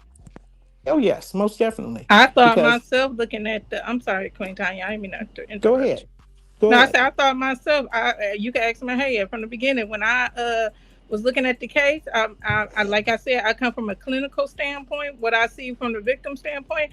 But as far as him getting charged the way he got charged, I Mm-hmm. felt like he was not going to be found guilty on all Yep. charges at first because the way that detective handled that evidence, like I felt like she threw him an alley oop. But then I think what swung the pendulum was when that when his so-called infested queen, the promised queen to be, got up there.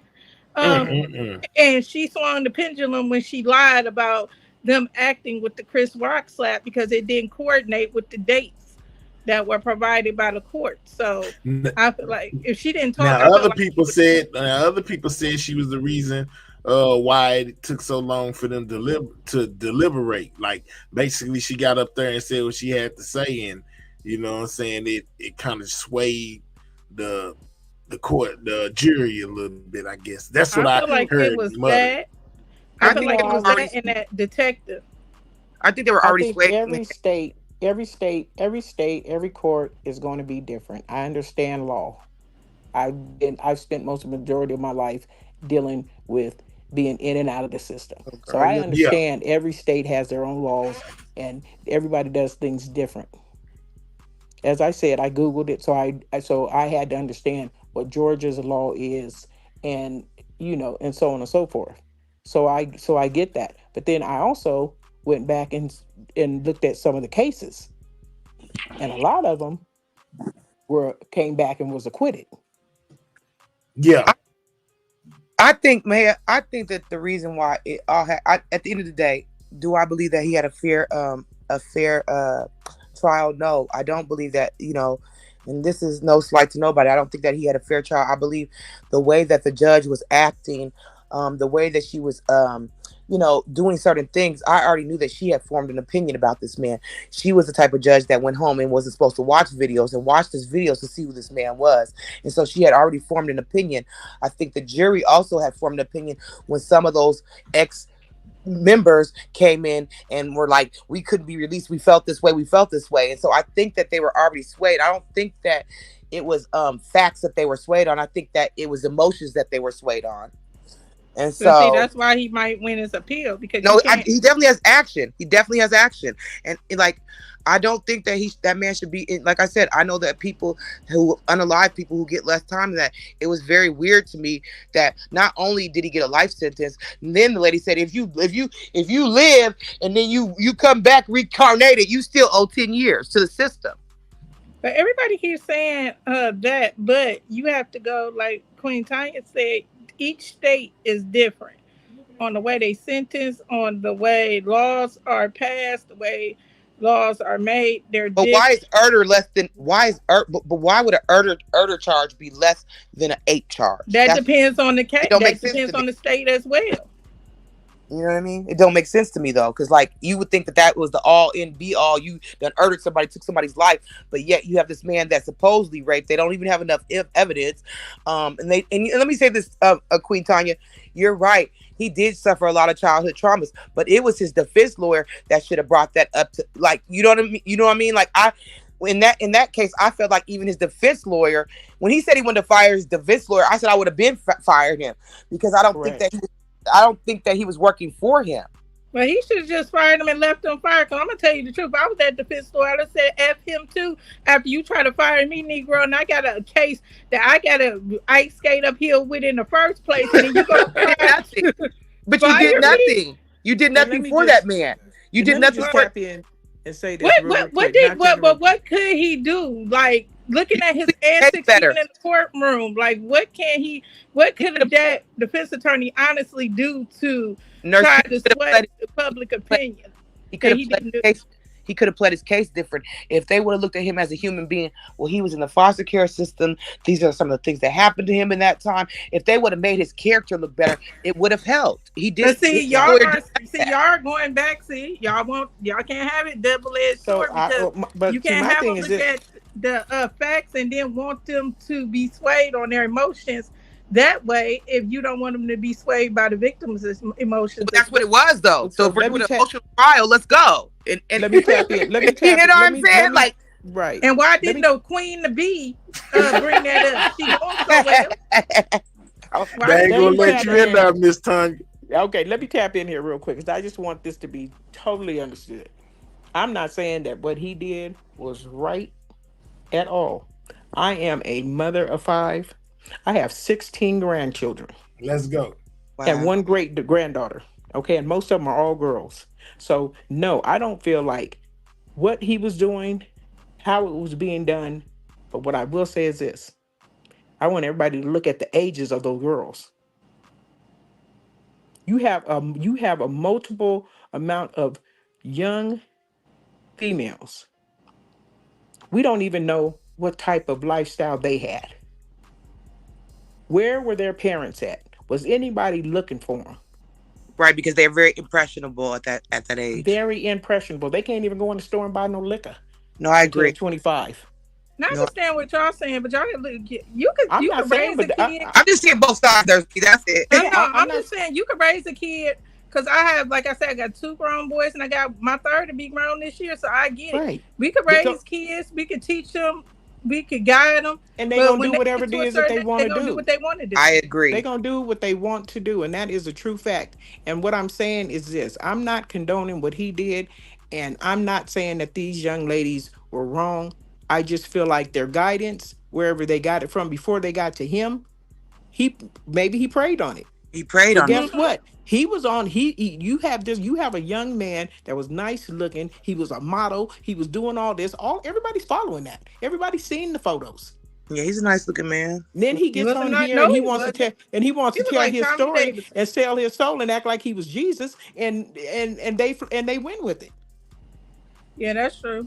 But I'm just saying that's why I'm saying we all know red light, green light, hot and cold. That's what I'm saying. Social conditioning. Something happened, right. And not just the women, all these people childhood that predisposed them to the behavior of this man, and that's why they did not want to leave so easily when it came from detachment. I'll take it even deeper than that. I've been on social media for about 3 years now. I have been on platforms where if you following them, then you can't follow me. So make me understand what's going on here. Do you understand where I'm coming from? I have unsubscribed from channels. I know exactly where you know you just want to be a part of the group, the platform, and but then you're being told, yeah, I seen you over there, so you can't be over here. Like, I don't get it. So you just gonna see me and you just gonna be mad about seeing me because you don't pay my internet bill. Tell the people where to go. You don't tell me where to go. I go anywhere where I want to go. So if I want to come over here to Mahalia's and watch his live, that's what I'm gonna do. If I want to, that's where it goes. I'm gonna do what I want to do. But see, where me and you might not do something, some people might might do it. That is true. But I'm not. I don't know. I can't say. Only thing that I can say is I just don't. I feel the sentencing was unbiased. I think it was just wrong, and that's just ridiculous for that, because how many sexual predators, when you put it in your app, and how many are living across the street from you? I'm with my head though. At first, he should have just took the plea deal though, because how many of our let's keep it real. How many of our people get a just trial or a fair trial? Now, well, he might. He might as well have, because look at all these pimps that are walking around here. They have to register as a sexual offender. It just is what it is. If you are charged or you get a case for PIMP, then guess what? When you get out, you have to register as a sexual predator. Period. Point blank. Absolutely. Gotta let them know where you live. Give them an address. And if you don't, they're gonna lock you back up, man. We really don't even know who we live next door to. My uncle was a pimp, but that was back in the 80s. He got unalived for doing that. But that's why I know about all the acts. I know. That's why I tell people, you got to think about it as from that part too. He's using like those tactics, even like you brought up him being in the military. He's using military stuff. It's guerrilla warfare. This is psychological warfare at its finest, and he is still playing it, even behind bars. He's still doing it. So, to tell you the truth, I don't think Nature Boy is gonna make it to prison, or if he doesn't win this appeal, I don't think that I think he might try to put himself as a martyr to his cause, because if you notice, he said, I'll see you all in heaven. I don't think he gonna I think he gonna try to I hope not. I hope he don't try to do nothing like that. You know what I'm saying? I think he is. You gotta listen to his wordplay. The wordplay is crazy when it comes to him. May I just say this real quick? As far as the young ladies are concerned, I feel like, from what I'm seeing, what I'm hearing, I feel like everybody was playing for a position, just like with the PIMP. Everybody want to be the bottom one. Yeah. Okay, and I feel like that young lady wanted him all to herself. Well, guess what? You have a lot of women that are running around here talking to men that are in prison, because guess what? They ain't talking to nobody else. Let's go. Let's just wait and see in long term if she start receiving phone calls from them, if she start accepting them, writing letters, or going to visit. But she probably won't be able to as far as visiting. But you understand what I'm saying? I think this young I lady see wanted what him you're all to saying. herself. That's how you feel about it. And I just think that, that's what it was. She wanted him all to herself. She had a baby by him. She was the top gun. And hey, nobody's going to come up in here and take my position. But if it's not him, I feel like if they don't get the help and services that they need and therapy that they need, or whatever kind of spiritual, whatever they believe in, whatever help that they need to receive, if they don't get it, and if it's not him that is doing this to them, it's going to be somebody else, because they're already predisposed to this kind of behavior in the first place. Correct. I got you. I hear y'all, man. And both sides and both points are valid, man. It's a crazy. This is a crazy situation, man. And you know what I'm saying? It really I just is. hate, right? And I just hate to see all of our Black young brothers just locked up in the system. I know it firsthand. I have sons, and I know what they go through, what they've been through, And when you go inside of that system, let me tell you something. Ain't no rehabilitation. There's no rehabilitation. It's a business. Just like I tell everybody when multi-million-dollar I'm enterprise. explaining stuff from a healthcare point of view. I'm sorry to cut you off, Queen Tanya. I must have a leg. I'm sorry. Go ahead. I tell everybody from a healthcare point of view. Healthcare, like I be trying to explain certain stuff in a common sense form, because if I use a bunch of elaborate words, nobody don't want to listen. But healthcare is a business at the end of the day. The prison system is a business at the end of the day. If no people get sick, we don't get paid. If they don't have any inmates, they don't get paid. And under the whole umbrella, over this whole umbrella, is the government. They're not going to get paid. So, and if they don't get paid, it's a problem. Yes, exactly. And then then they sit there, they'll medicate them. They'll diagnose them with this, that, and other. And a lot of them just want to take the medication just so they can escape what they're going through. And it's like I said, it's a 3-ring circus. It's a big circus. Most of the time, they don't even put them on the right medication. They just put them on stuff like Depakote and Trazodone to try to sedate them and try to have them out their body, where they want to seek other forms of self-medication in order to cope with the things that are going on or they have going on. Like I'm telling you, I have not encountered one person, even in my family, that I have not had to advocate for, that have mental health issues, that have been at first, without me stepping in, have not been medicated in the right way. They always try to over-medicate them or give them some medication. And I've been with the unmelanated population, I serve them as well. And I'm telling you, we are served totally different when it comes to the realm of mental health, and it's sad. Yes. And then, you watch the videos of a lot of these young men, they going inside of the system, not only the men, but the women as well. And they're in there using all kind of stuff just to be high, just smoking rat fluid, and they don't care what they get their hand. Yes, it's a lot of stuff. Yes, it's a lot of stuff that's going on in there that a lot of people just don't know about, And it is sad. Most definitely, man.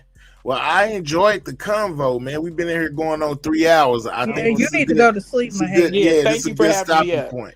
We'll be most definitely back tomorrow, Queen Tanya. If you want to come back and expand more, we're gonna do it all again tomorrow. Most definitely. Sure, I can dig up something, or they be done made something by then. Well, salute everybody in the chat. Great discussion. Just charge him for what he need to be charged for, and don't do nothing more, because it's just too much. Just too much. I understand completely. All right. It was a pleasure talking to you. Thank you for coming up. You're welcome. Bye-bye. All right. Yeah, man. So we made it through another one, man. Shout out to everybody in the building, man. I most definitely appreciate y'all coming to rock with me. You know what I'm saying? Early this morning, man. You know what I'm saying? Hey, man, we've been getting to the content. I don't think there's nothing wrong with it. You know what I'm saying? Giving my people a little bit extra. You know what I'm saying about? Yeah, man. So I hope y'all enjoy the extra effort that I put into my shows, man. I most definitely appreciate each and every one of y'all. If you send a super chat, super sticker, hit the like button, send a cash out. Just know it didn't go unnoticed, and I'm most definitely nothing without y'all, man. Make sure y'all enjoy y'all day and take care of yourself, man, and stay out the way in these YouTube streets, because sometimes it get complicated. I see y'all tomorrow, you know what I'm saying? Probably same time, same place. I hope y'all enjoyed yourself. I hope you learned something. I hope y'all enjoyed the discussion that we had. You know what I'm saying? Opinions are opinions. Everybody got one. Everybody ain't gonna see everything the same way every time. Hey, man, but it is what it is. It's a certain thing. It's called life. So until later on, you know what I'm saying, on the late night show, man, y'all take care. I will see y'all later, man.